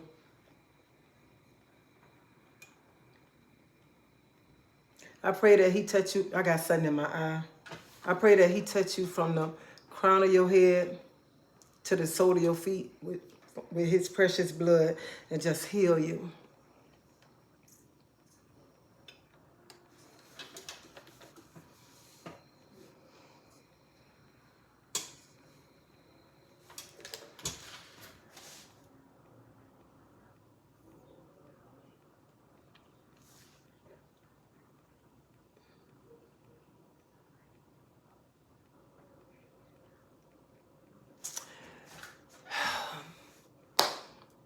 And I'm going to be keeping you in my prayer too.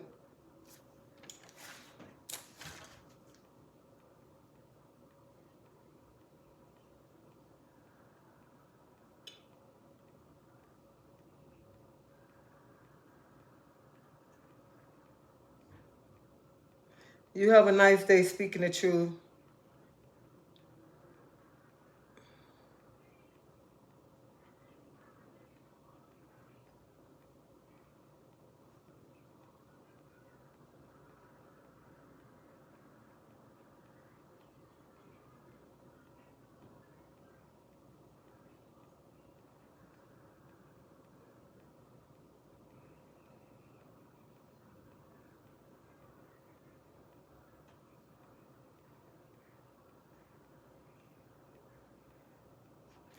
Most of these athletes marry these women soon as the money run out. The women are gone, very sad, but I can't blame the women's because I don't know I don't know how they was treated when they had the money. Well, a lot of athletes, they don't marry us. I'm leaving that there, right there. And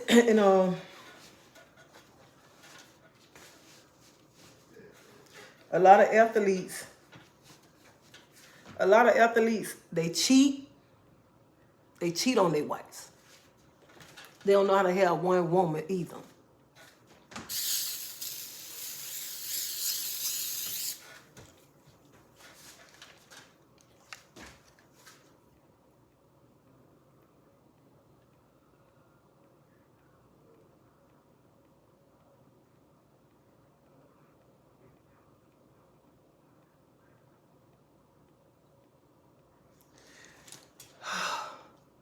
I don't know, it seems like I just keep having it, like I'm like a headache or something.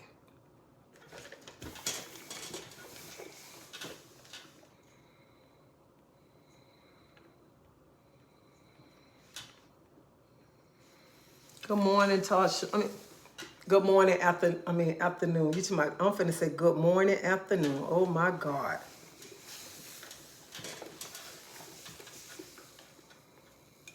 Thank you.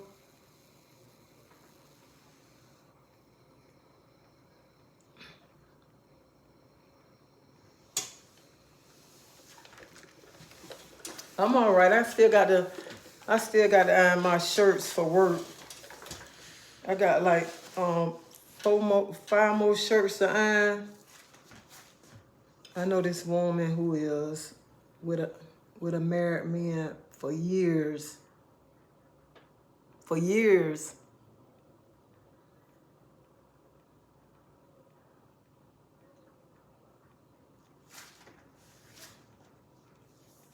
That's the truth, but they wouldn't have anyone to cheat if we would allow ourselves to be the side chick.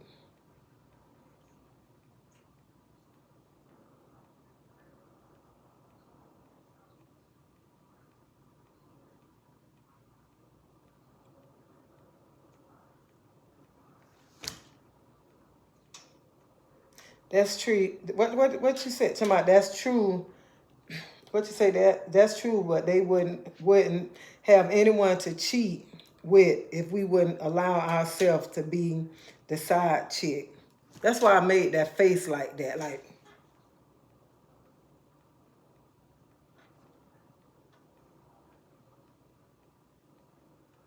Mm, I'm just gonna put that down right there. mm.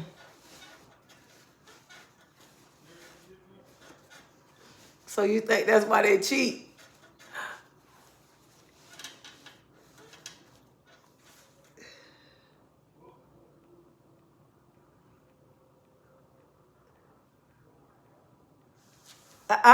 You see, I just said. I mean,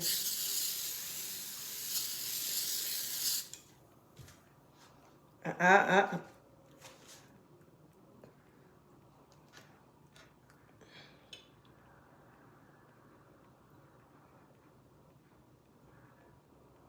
I think now with marriage, I think some people just get married just to have a piece of paper.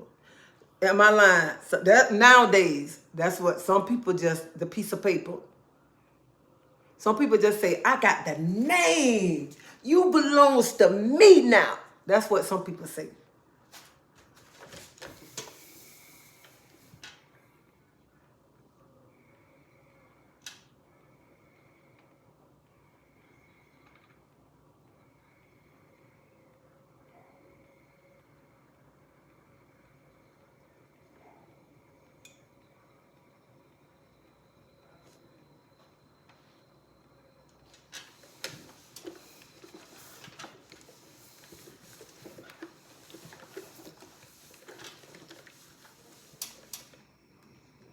National Tasha, what you said, Lord help us. Married men, what is wrong with us? Lord help us. She like the attention of being with a.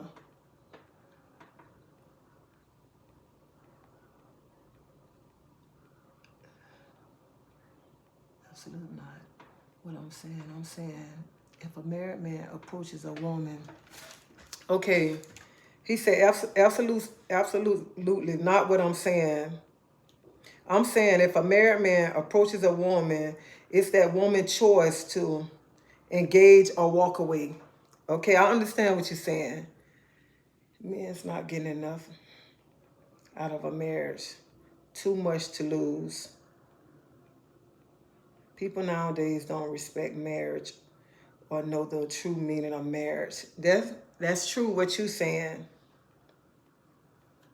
I agree. Women should stop sleeping with these married men. There should be no side chicks.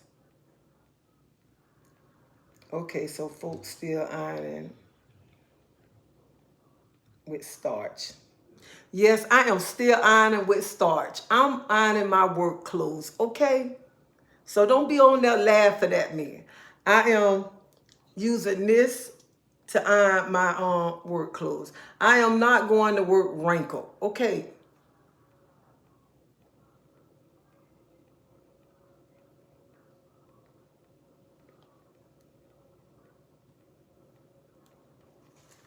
It say Tracy.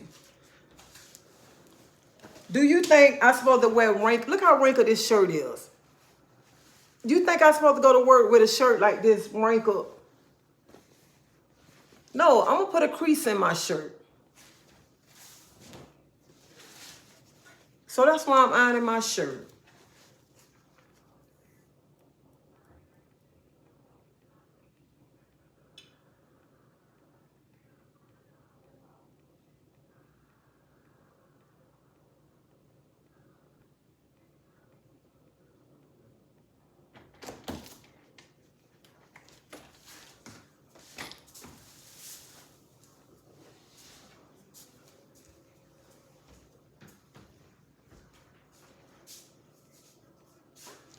Listen, I can take my clothes to the dry cleaners, but I am going to save my little coins, okay? I am on a budget,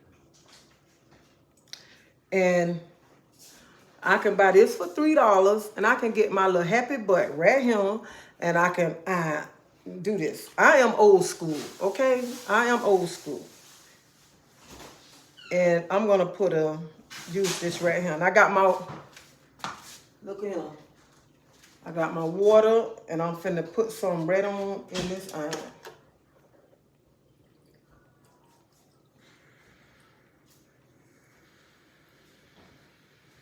To make sure the steam come out.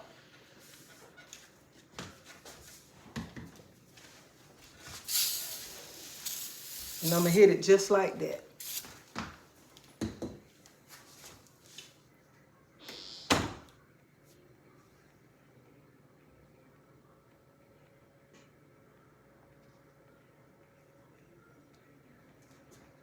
So,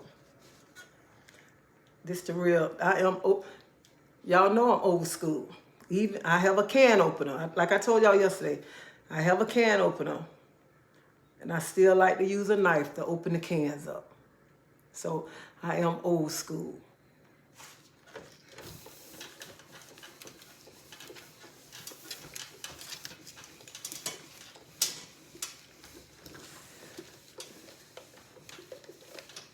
Honey, I ain't got it like that. I ain't made it big yet.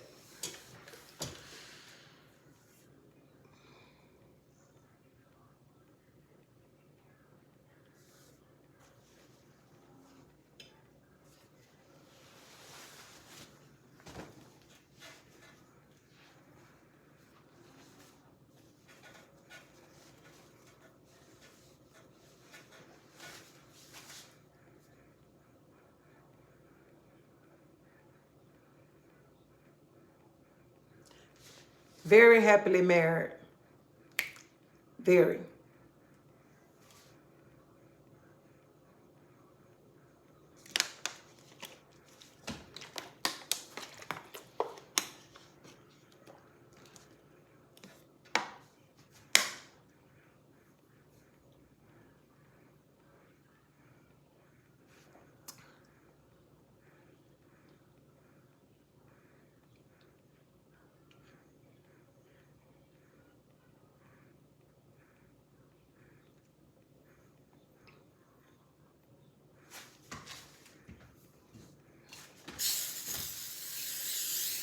I,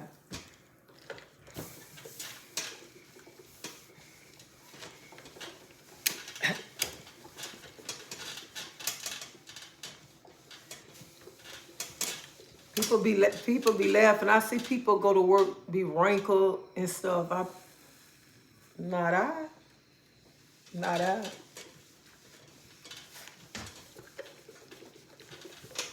And when I have my wraps on in the morning time, when I take my shirt off, my wrap matching the tank top up under the shirt, okay?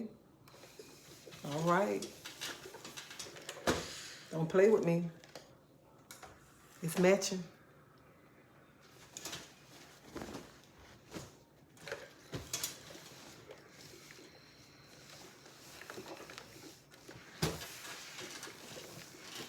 I got to have it done.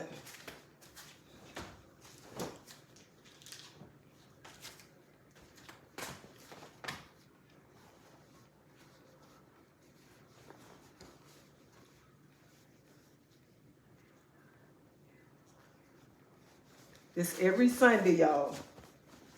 Every Sunday. It got to be ironed.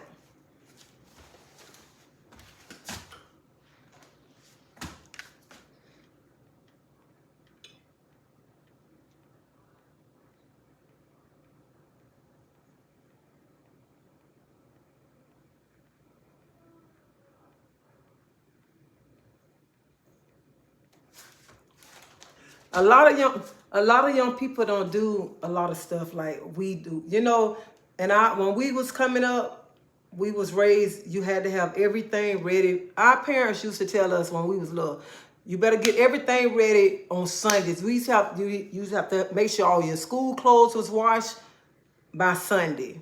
Everything had to be prepared Sunday. Everything had to be ready Sunday for the whole week.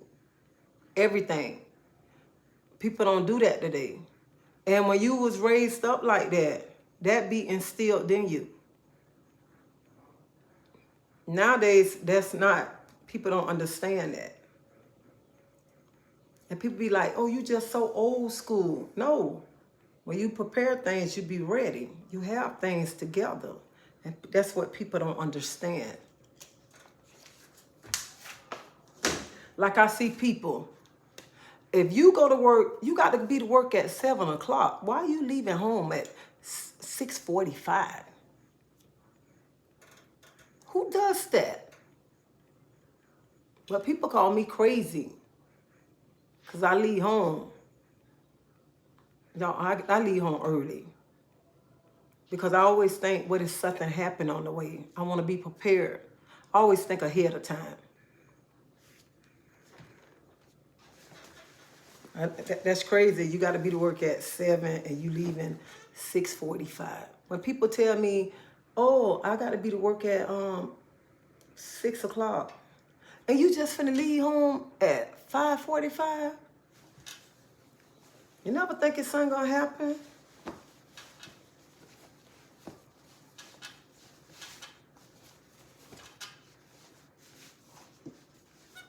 You got to be prepared. Because you never know what's going to happen. You get a flat tire, your car don't start. You always got to be prepared. Be prepared.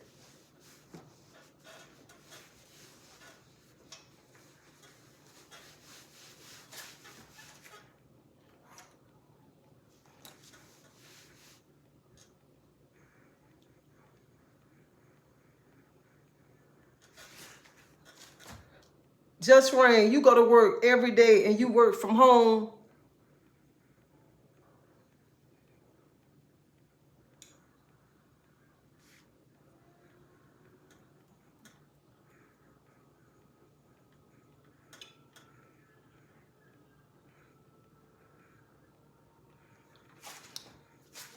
Even when I have to go somewhere, I be like, my children laugh at me because I got to go somewhere.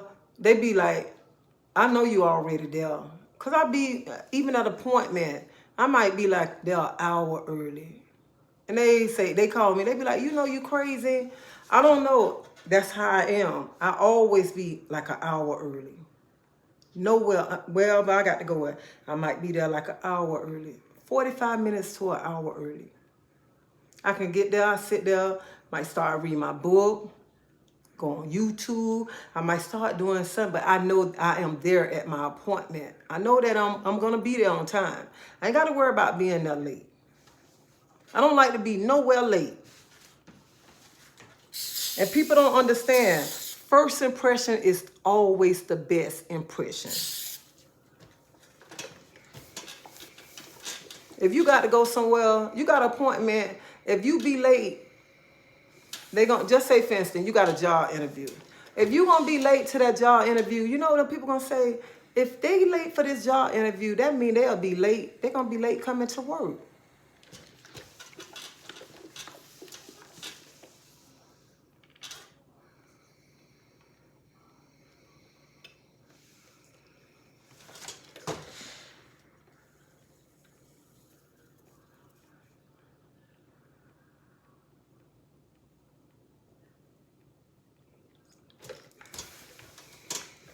I remember my mom, she used to do our hair. I used to do my children's hair at night. I do my children's hair at night, and I take a scarf and tie something around their head. I mean, take a scarf and tie around their head at night, and in the morning time, just take it off so they can get ready, and we can just leave out the door.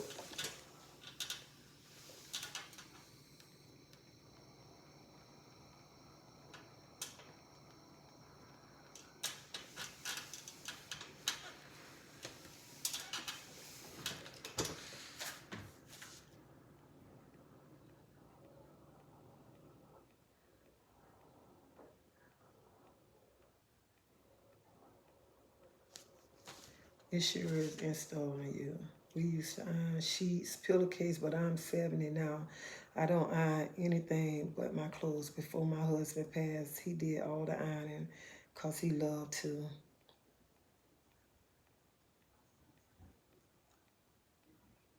Aunt Jenny, I'm praying I make it to your age. I'm praying that I make to see 70 years old.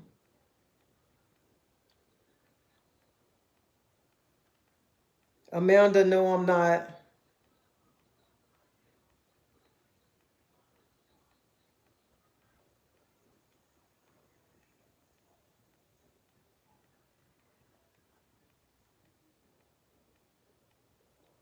But you got to start preparing. Start preparing your stuff for the whole week.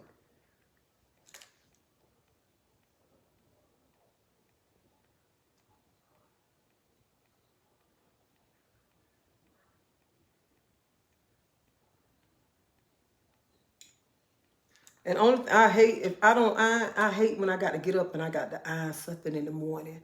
Or I'd be like, dang, why I didn't iron last night? I'd be so mad at myself. Or I'd be mad.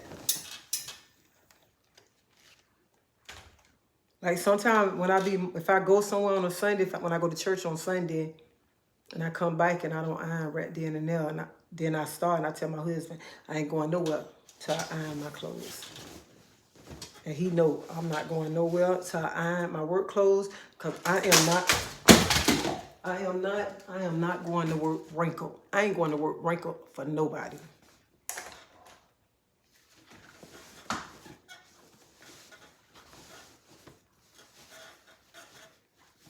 If I got to get up early in the morning, if I don't iron, I will get up 1, 2 o'clock in the morning to iron my clothes.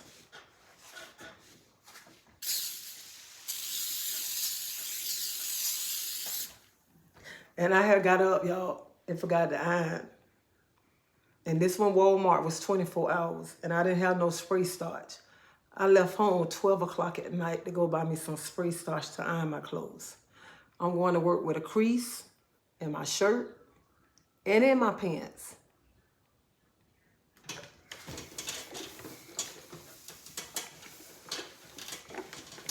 And I don't care if I do have to cut down a tree or whatever. I shall have a crease in my pants, okay? And I'm just using that for an example, all right?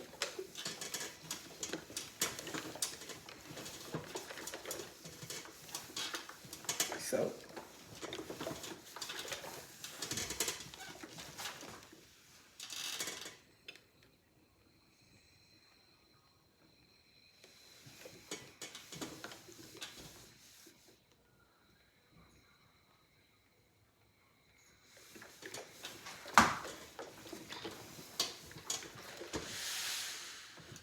yeah, people used to use a knife to open cans. Before a can opener came out, what they used? How they open the can up? My husband gets so mad. He be like, "Here go a can opener. Use the can opener." I be like, "I don't want to use the can opener." They bought, when we stayed in an apartment, we had carpet. They bought me a vacuum cleaner. I won't even much use the vacuum cleaner because I'm used to the broom. I love the sweep. I'd rather have a broom than a vacuum cleaner.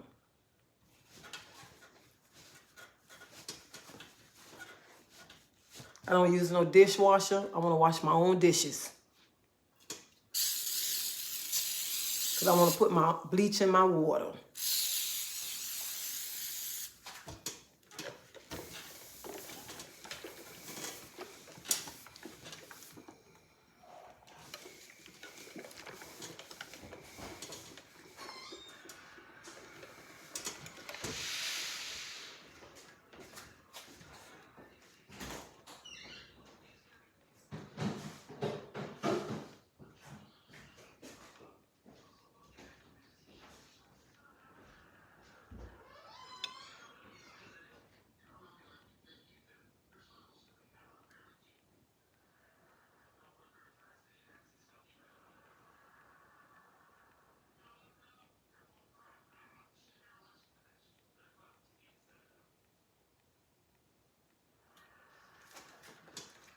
Have you ever sometimes when you don't iron your pants so much, you have that one crease in your pants that you don't even much have to iron no more. You could just, I put on a pair of jeans one time. Somebody said, I wore a pair of jeans to work one day. Somebody said, "Claudette, you could tell those are some old jeans that you have. And you could tell you have put them in the cleaners before." I said, wow. I said, "Wow, no, that crease ain't going nowhere." And I said, "I know that. That's why I put them on, because I didn't feel like ironing today. And I just put them up because the crease already there. And I ain't have to worry about no wrinkled pants, no pants today. So that's why I put them on, because you know I ain't coming to work wrinkled."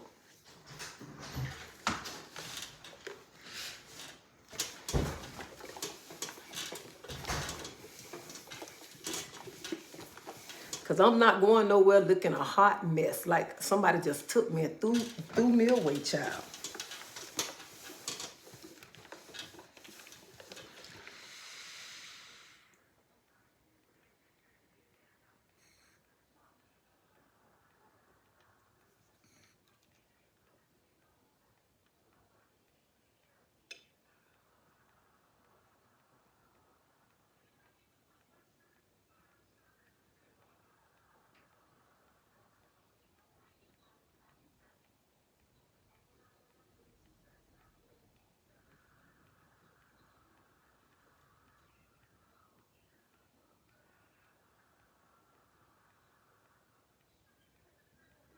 Thank you, Nubia Queen.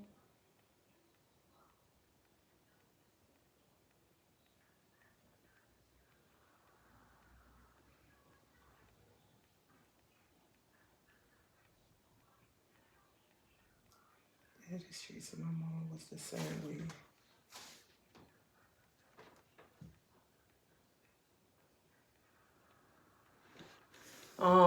My son gone somewhere. He just walked outside. So I got up. Y'all know I made my egg rolls yesterday. So I got up. I said I'm gonna do one in the air fryer. So I made one in the did it in the air fryer. I cooked it in the air fryer. It was so good. It was so good in the air fryer.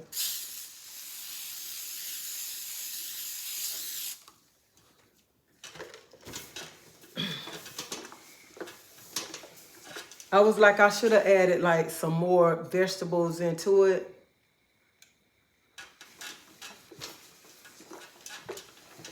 But that tasted good. Usually I would have put shrimps inside of it, but I don't like shrimps no more.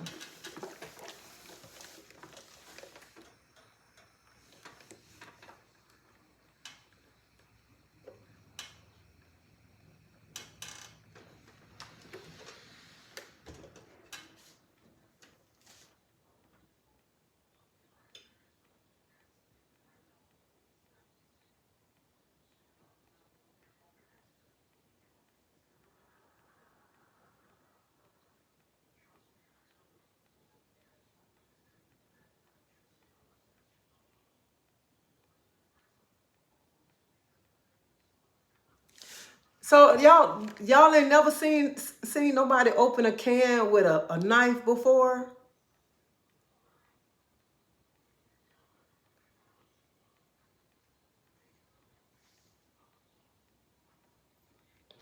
I remember a long time ago, I don't know, I know they used to have the washer where they used to take the washer and it spin, then you used to have to take the clothes and you had to take it to wring it out. You have to take it, the clothes, and put it in there, and then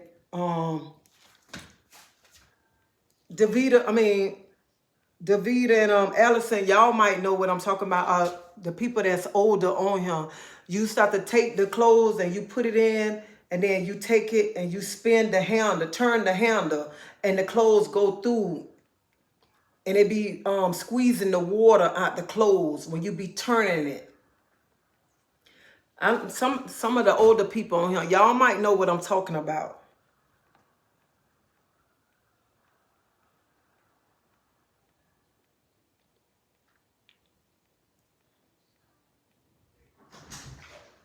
So them the kind, yeah, I remember those. Good afternoon, Sheila. Those the kind of washers that they used to use back in the days when I was a little girl.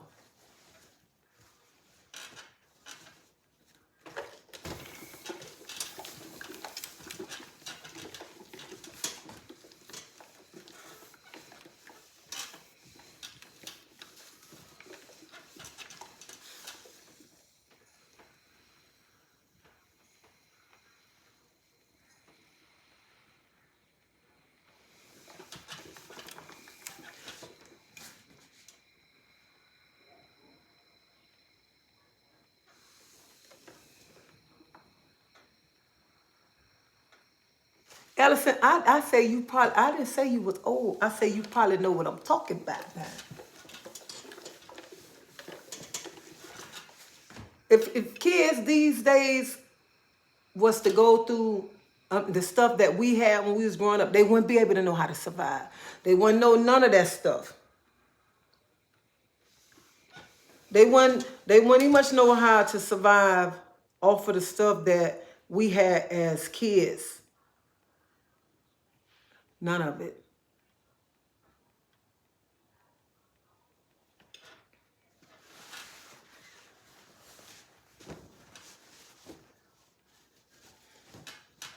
I remember when Like when movies first came out on DVDs. I mean, it was like a movies used to come out on this big old. It was something like a DVD player, and it come out on a movie thing. It was about this big, and you go up there. And it was a movie place. You go and you rent the movies, and it be about this big, and you take it and you put it in something like a VCR. It's something like a VCR, and you slide it in, and it played a movie. I don't forgot what it was.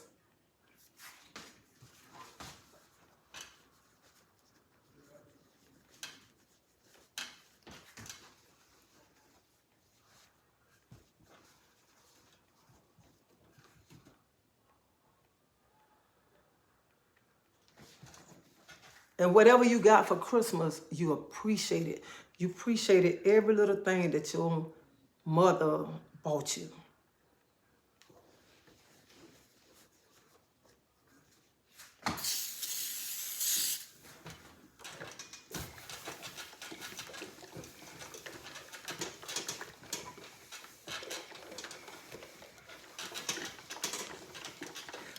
I got to get my phone charger, but this morning I woke up and I was thinking about this story. Let me get my phone charger. I got to tell y'all this.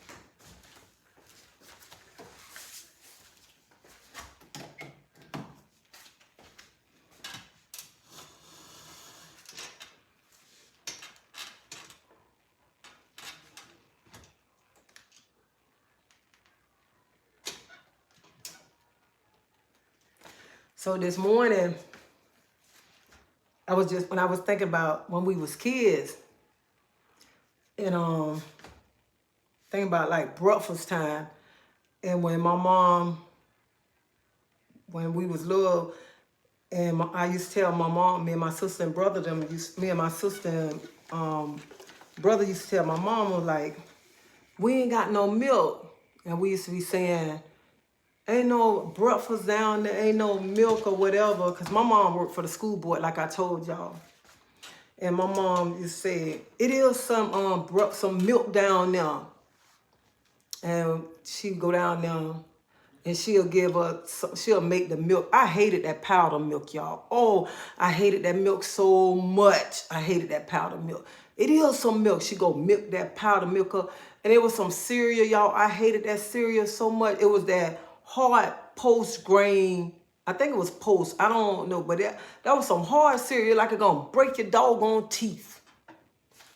And she told me, it's some cereal right here. Me and my sister and brother hated them cereal. I used to hate them.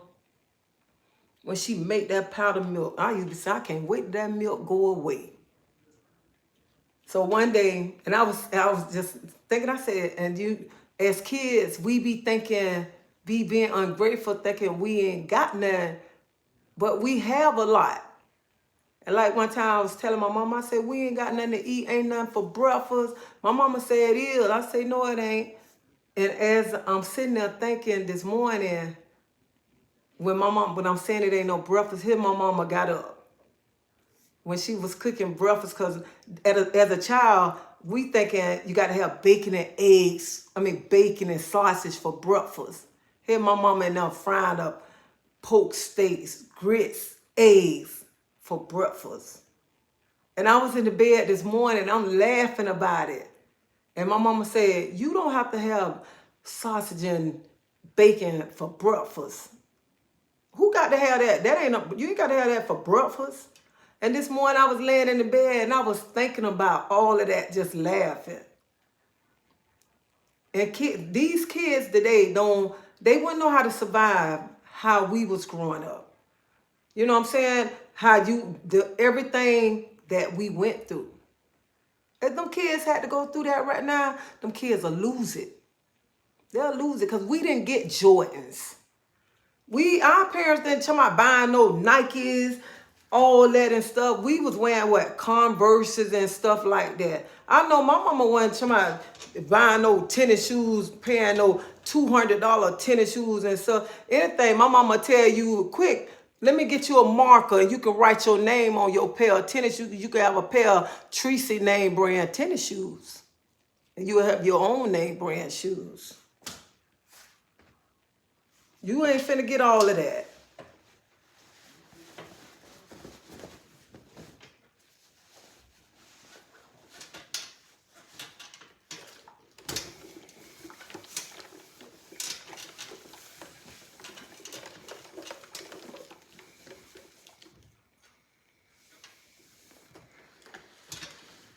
I don't know if some of y'all know about Zayres. We had Zayres. We go to Zayres, buy a pair of shoes. Buster Brown shoes and stuff. Boy, I couldn't wait to get Buster Brown shoes. I was happy.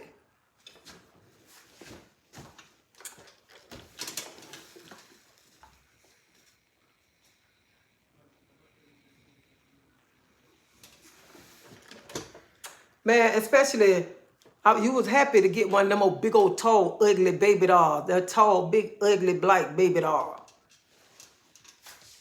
You were happy to just get that on Christmas.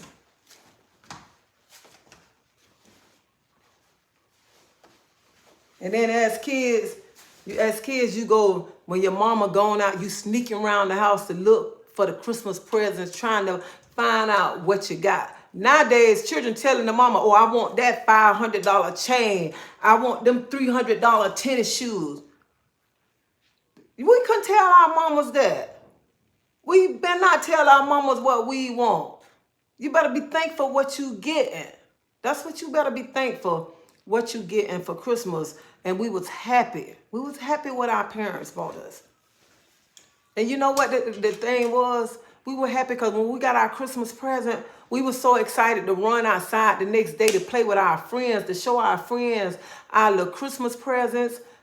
We playing with our friends with our Christmas toys, even though we had them old iron skates with the little key to it, okay? We had fun.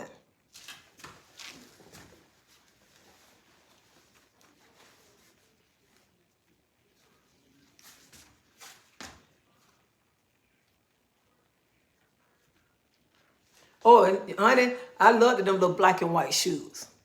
I loved those shoes.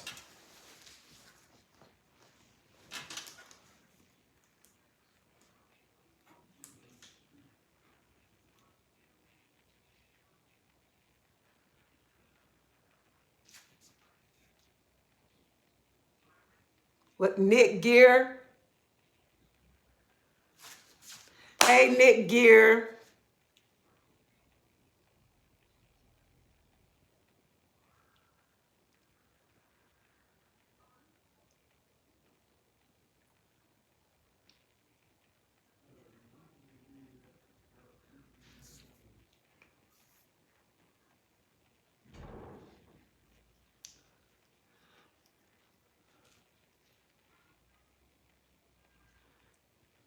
So that's why kids should appreciate, and then spending too much money. Let kids be kids. When they go in Walmart, they pick up these little shoes.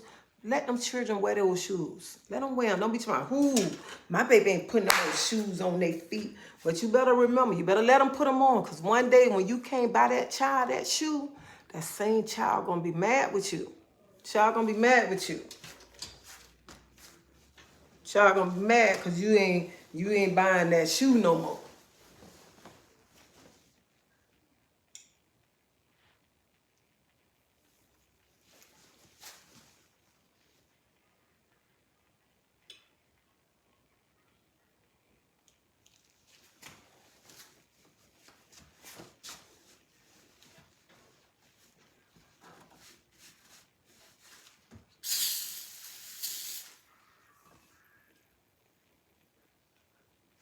And that's what a lot of people do. And you right, Nubian Queen. A lot of people, a lot of people keep up with the Joneses. It's like a competition now. It's a competition now, trying to keep up with people, and it shouldn't be like that. You don't have to keep up with nobody. And I think people, I seen a lady had her daughter hair done nice with bows on. That's how we used to keep our kids' hair. That's how we used to wear our hair with, hair done. When I go to my mom's house, my mom got me, my sister, and my brother shoes. Our walking shoes, our white shoes. She got them made in bronze. She still got our baby shoes. Still got them. Because we, back then, we started our kids out wearing those kind of shoes. Now, people don't even much do that. They be like, the walking shoes. People don't even much do that.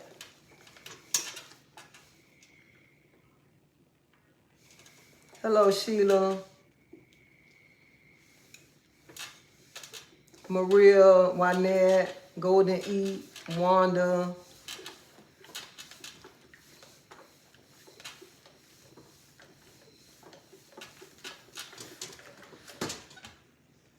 You don't have to keep up with people, keep up with the Joneses. Because some people try to keep up with the Joneses, then you robbing Peter to pay Paul. You don't have to do that. Just be you. Be you. Let me tell you, I ain't trying to keep up with nobody. I can throw on anything and go outside, and I ain't trying. Let me tell you, I ain't trying to have this big name brand purse. What I'm gonna have a big old name brand purse on my arm, and I ain't got $2 in that purse. I ain't trying to do that one. Hell, sometimes I don't even be carrying the purse. I just be take my ID and put it right here.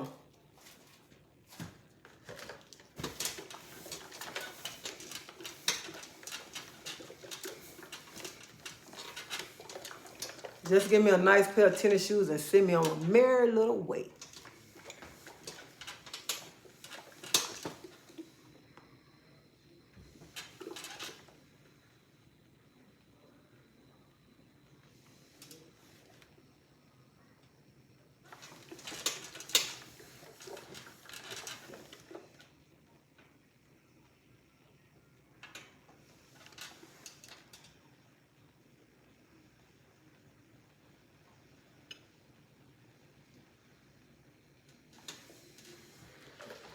Oh, Kevin, you thought this was duct tape wrapped around my head? It looked pretty, don't it?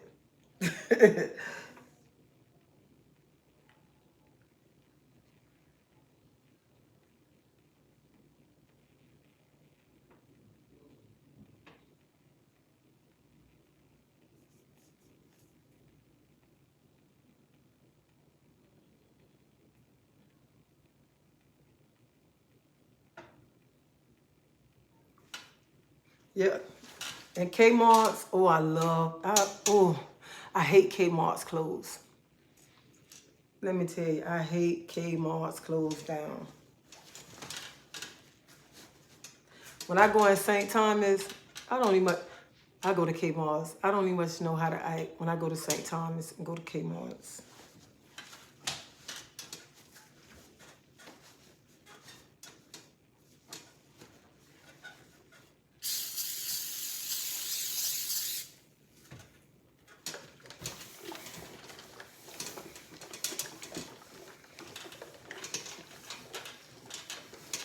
I think it's nothing wrong with buying name brand stuff. But sometimes you have to step back, because then when you keep buying, and then when you can't afford it, and the person keep inspecting it, and you can't buy it, then it become a problem. And then especially when a little child.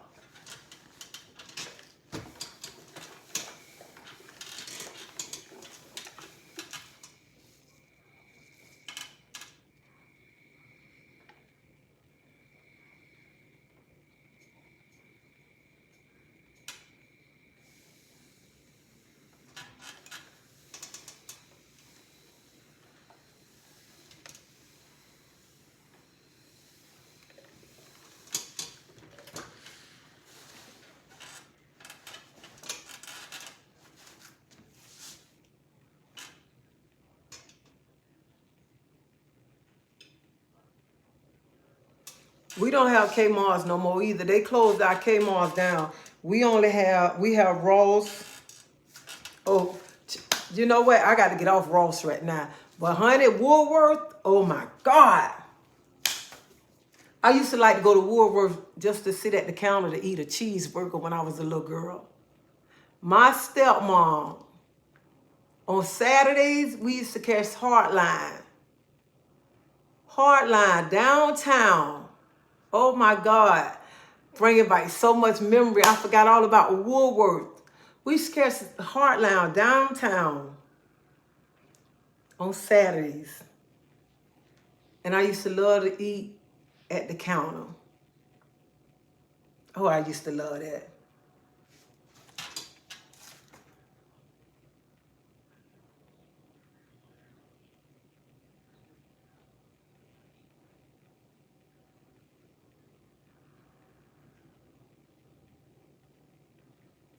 But I do love Ross now. I love Ross.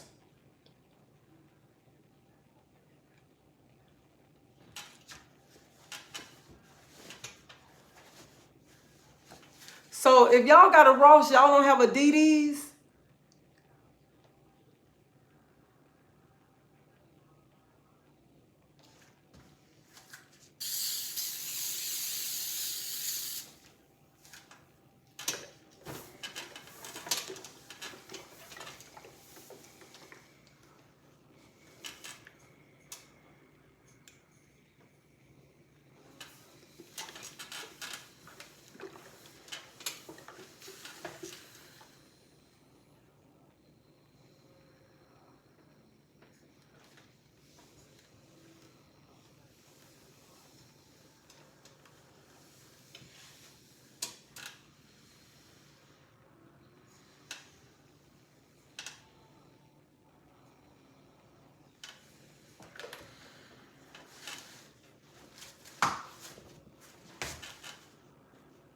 That's where my sister supervisor at.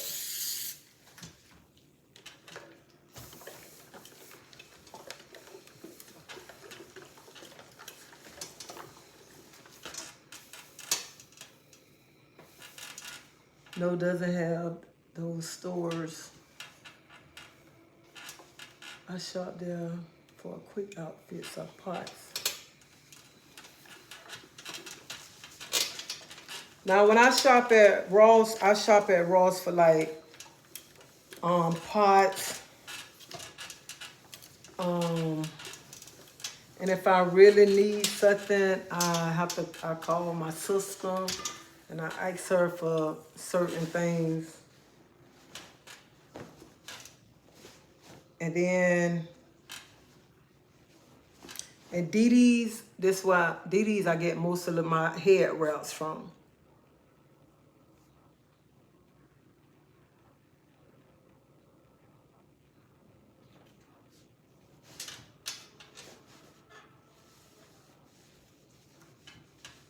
And I have to be in the mood to really want to search.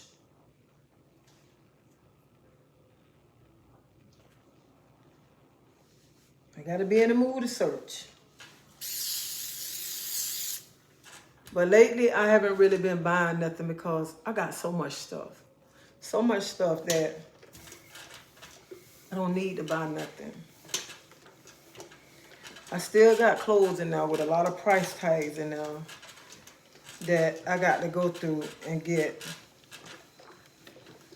I already gave some clothes away. And I still got to get some more away.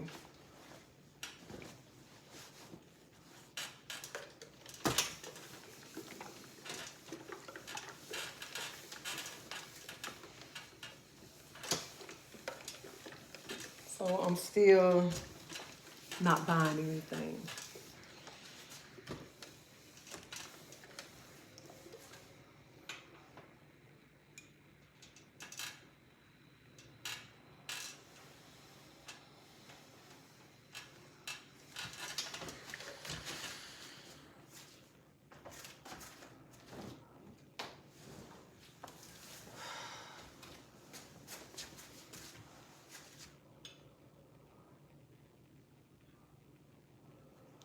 Do you wipe or let it crush?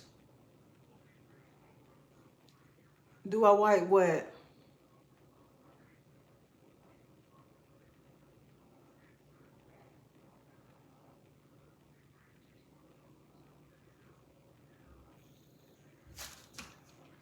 It's my hair wrap. No, it's not heavy. This my hair.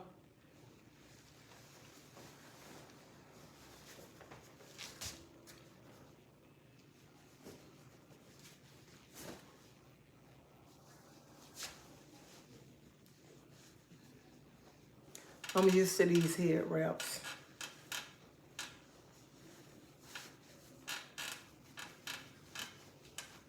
I just put some, before I wrap my hair, I put some castor oil in there.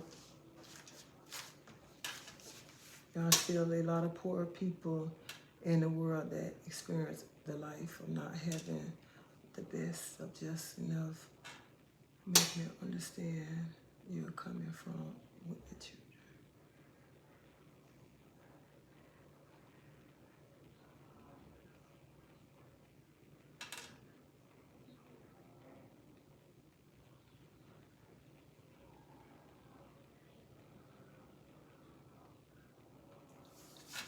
And see, that's what I'm talking about. When you be, I mean, like, people, when there's nothing wrong with like spending, buying name brand stuff, but then sometimes when you get to the point when you can't afford it, you know, when you can't afford it, and then when the child start getting mad with you when you can't afford it, and then they try to make the parent feel bad, and then that's the only thing I be saying.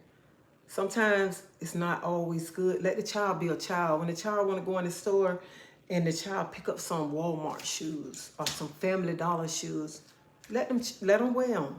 There's nothing wrong with them. There's nothing wrong because a child being a child. That's the only thing I'm just saying. Because it's like some parents, it's like they trying to prove something to another person instead of not letting that child be a child. That's the only thing I'm saying right now.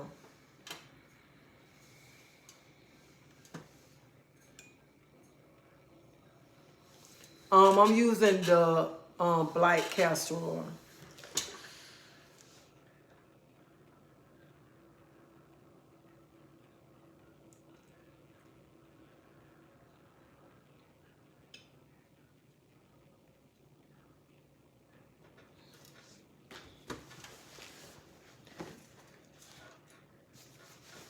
Because nowadays, you know, and I'm saying the only reason why I'm saying this because nowadays times are getting hard.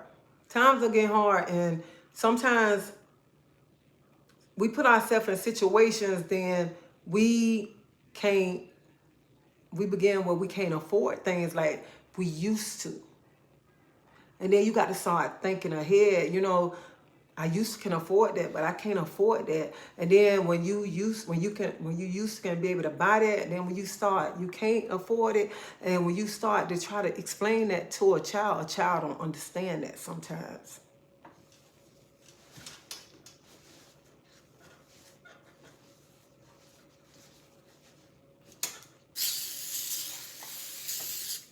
And I'm not saying that telling a parent not to buy what to buy their child. I'm just saying that in general, you know, when a child used to getting, and then after a while, you know, if a hard time come and then a parent can't afford to do it, and then when it's time to explain, some kids don't understand. Some kids do understand, but some kids be like, no, I don't understand, and they get mad with the parent when you try to explain it to them.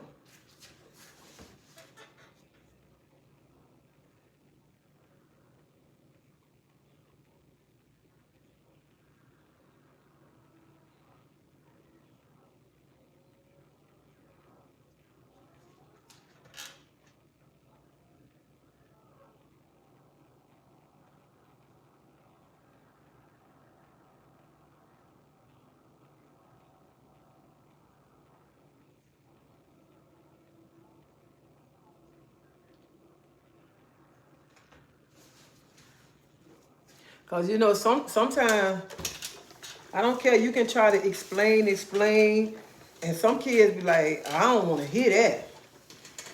I don't want to hear that. Even like I saw a video one time. I know some of y'all saw this. I saw a video on YouTube where the mama told the little boy he couldn't have sudden or whatever. He told it destroyed this lady's whole apartment. He destroyed her whole apartment up. He tore everything up in her apartment. Everything.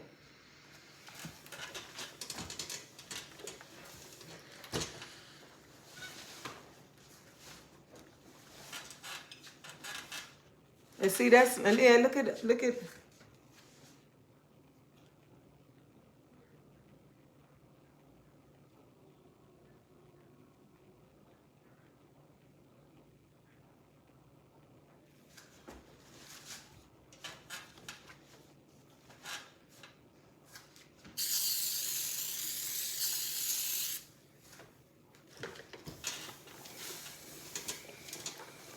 And that's the only thing. That's why I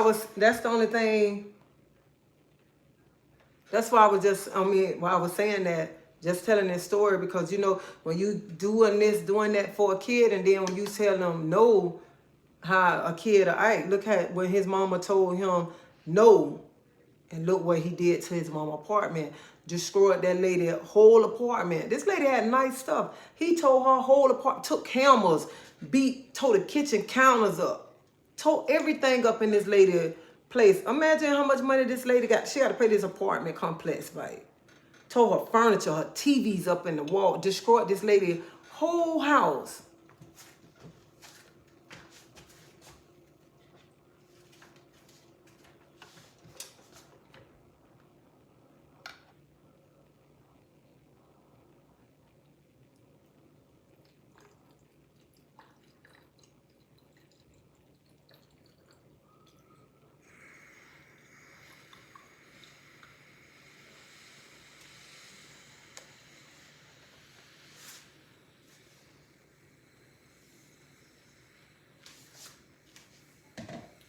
No, Nubia Queen, he wasn't mental ill. He was just spoiled and needed a good whipping, okay? That's what that was right there, because he was getting his way too much. That's it.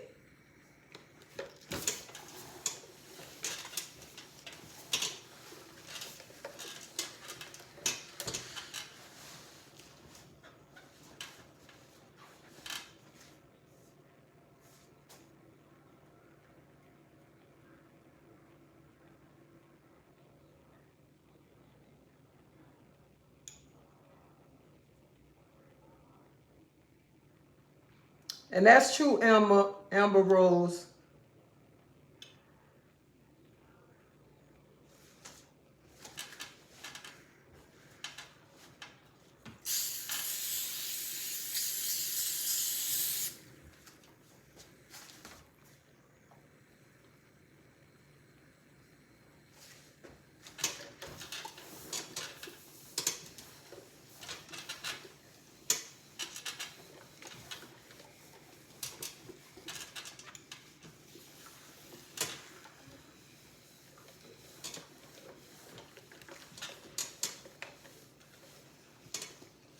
I am ironing my work clothes.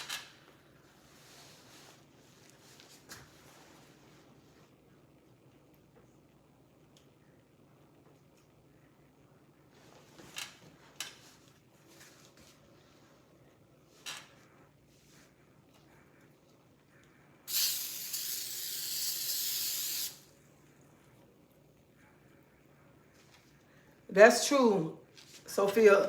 Some parents don't discipline their kids.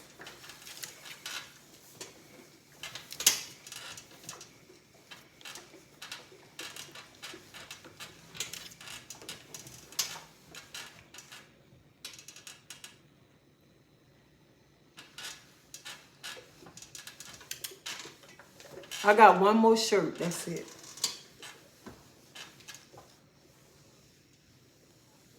Bye, Oliver.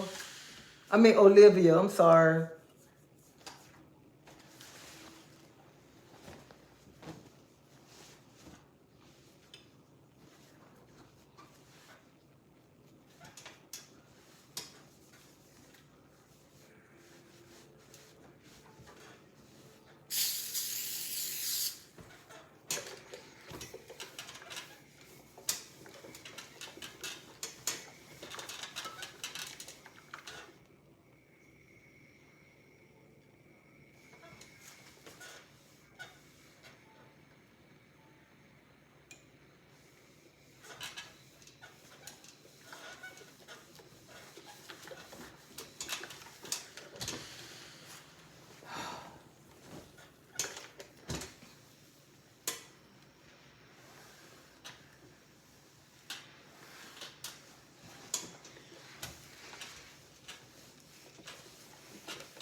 I'm ironing clothes.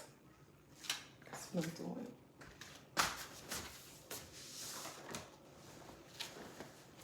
I am finally on my last shirt, y'all. My last shirt.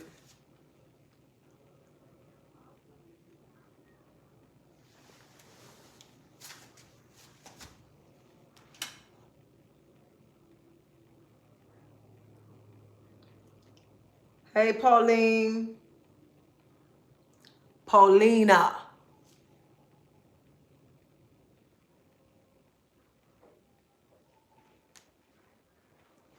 Adrian.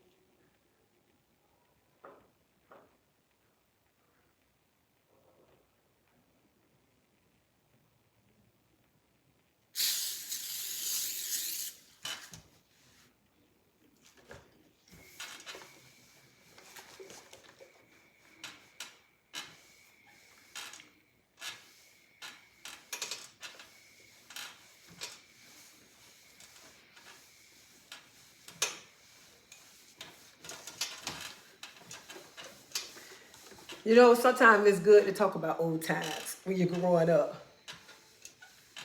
See you later, Adrian.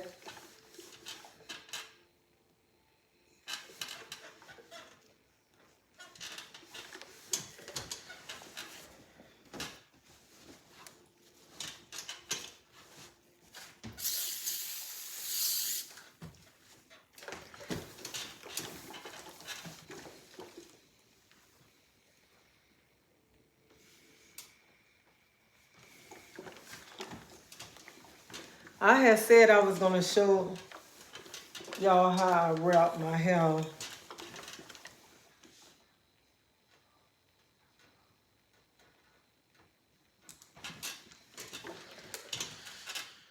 I'm boring, y'all. Meal preparing salmon, rice, grilled vegetables, and watching first 40 hours to be to work at 6 a.m. I got to go to the store when I finish.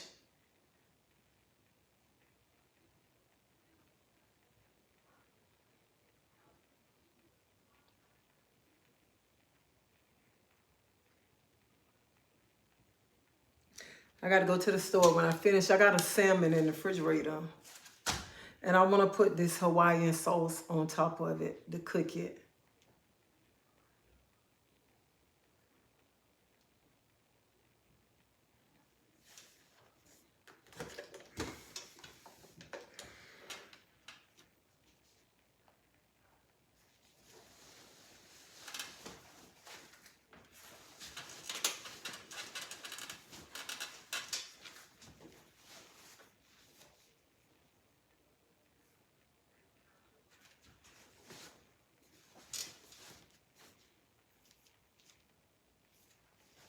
I wish I was off tomorrow.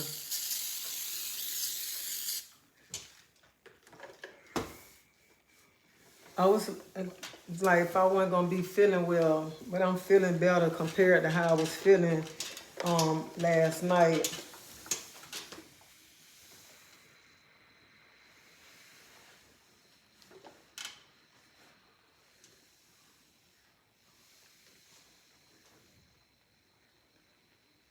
Who asking the same thing?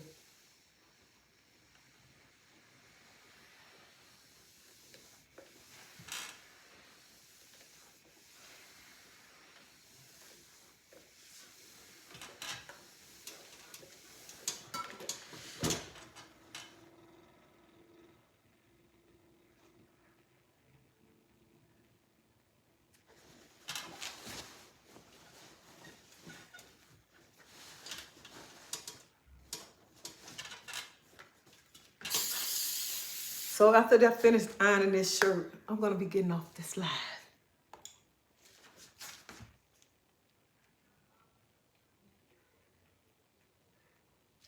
Oh, so you made the walnut meat? And you, so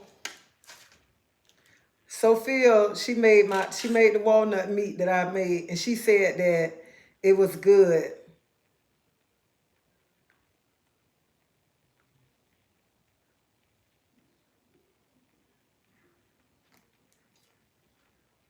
I'm using the original starch.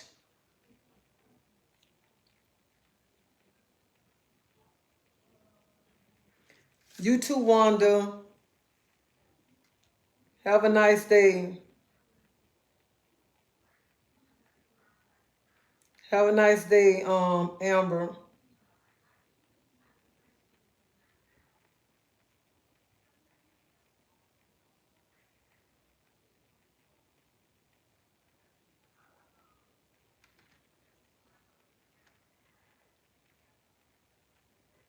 I'm glad you enjoyed that meat, and I'm praying that other people try the meat too.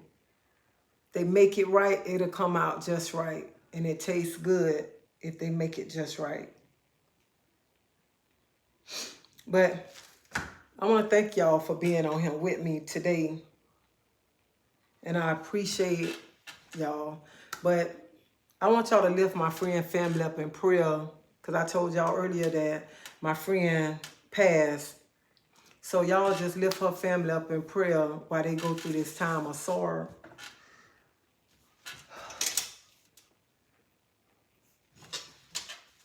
But y'all, I got to go. I don't know why I've just been feeling like lightheaded.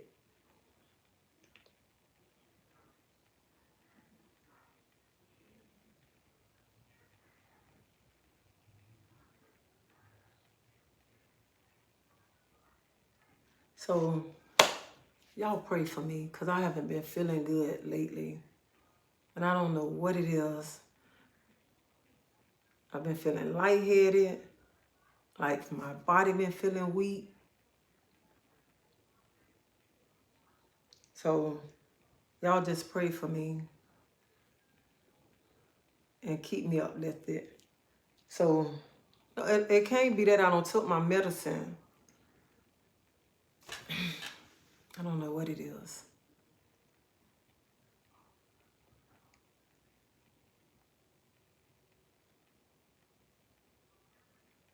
But y'all have a blessed day, and y'all be safe. I'm finna go check my sugar, make sure my sugar all right.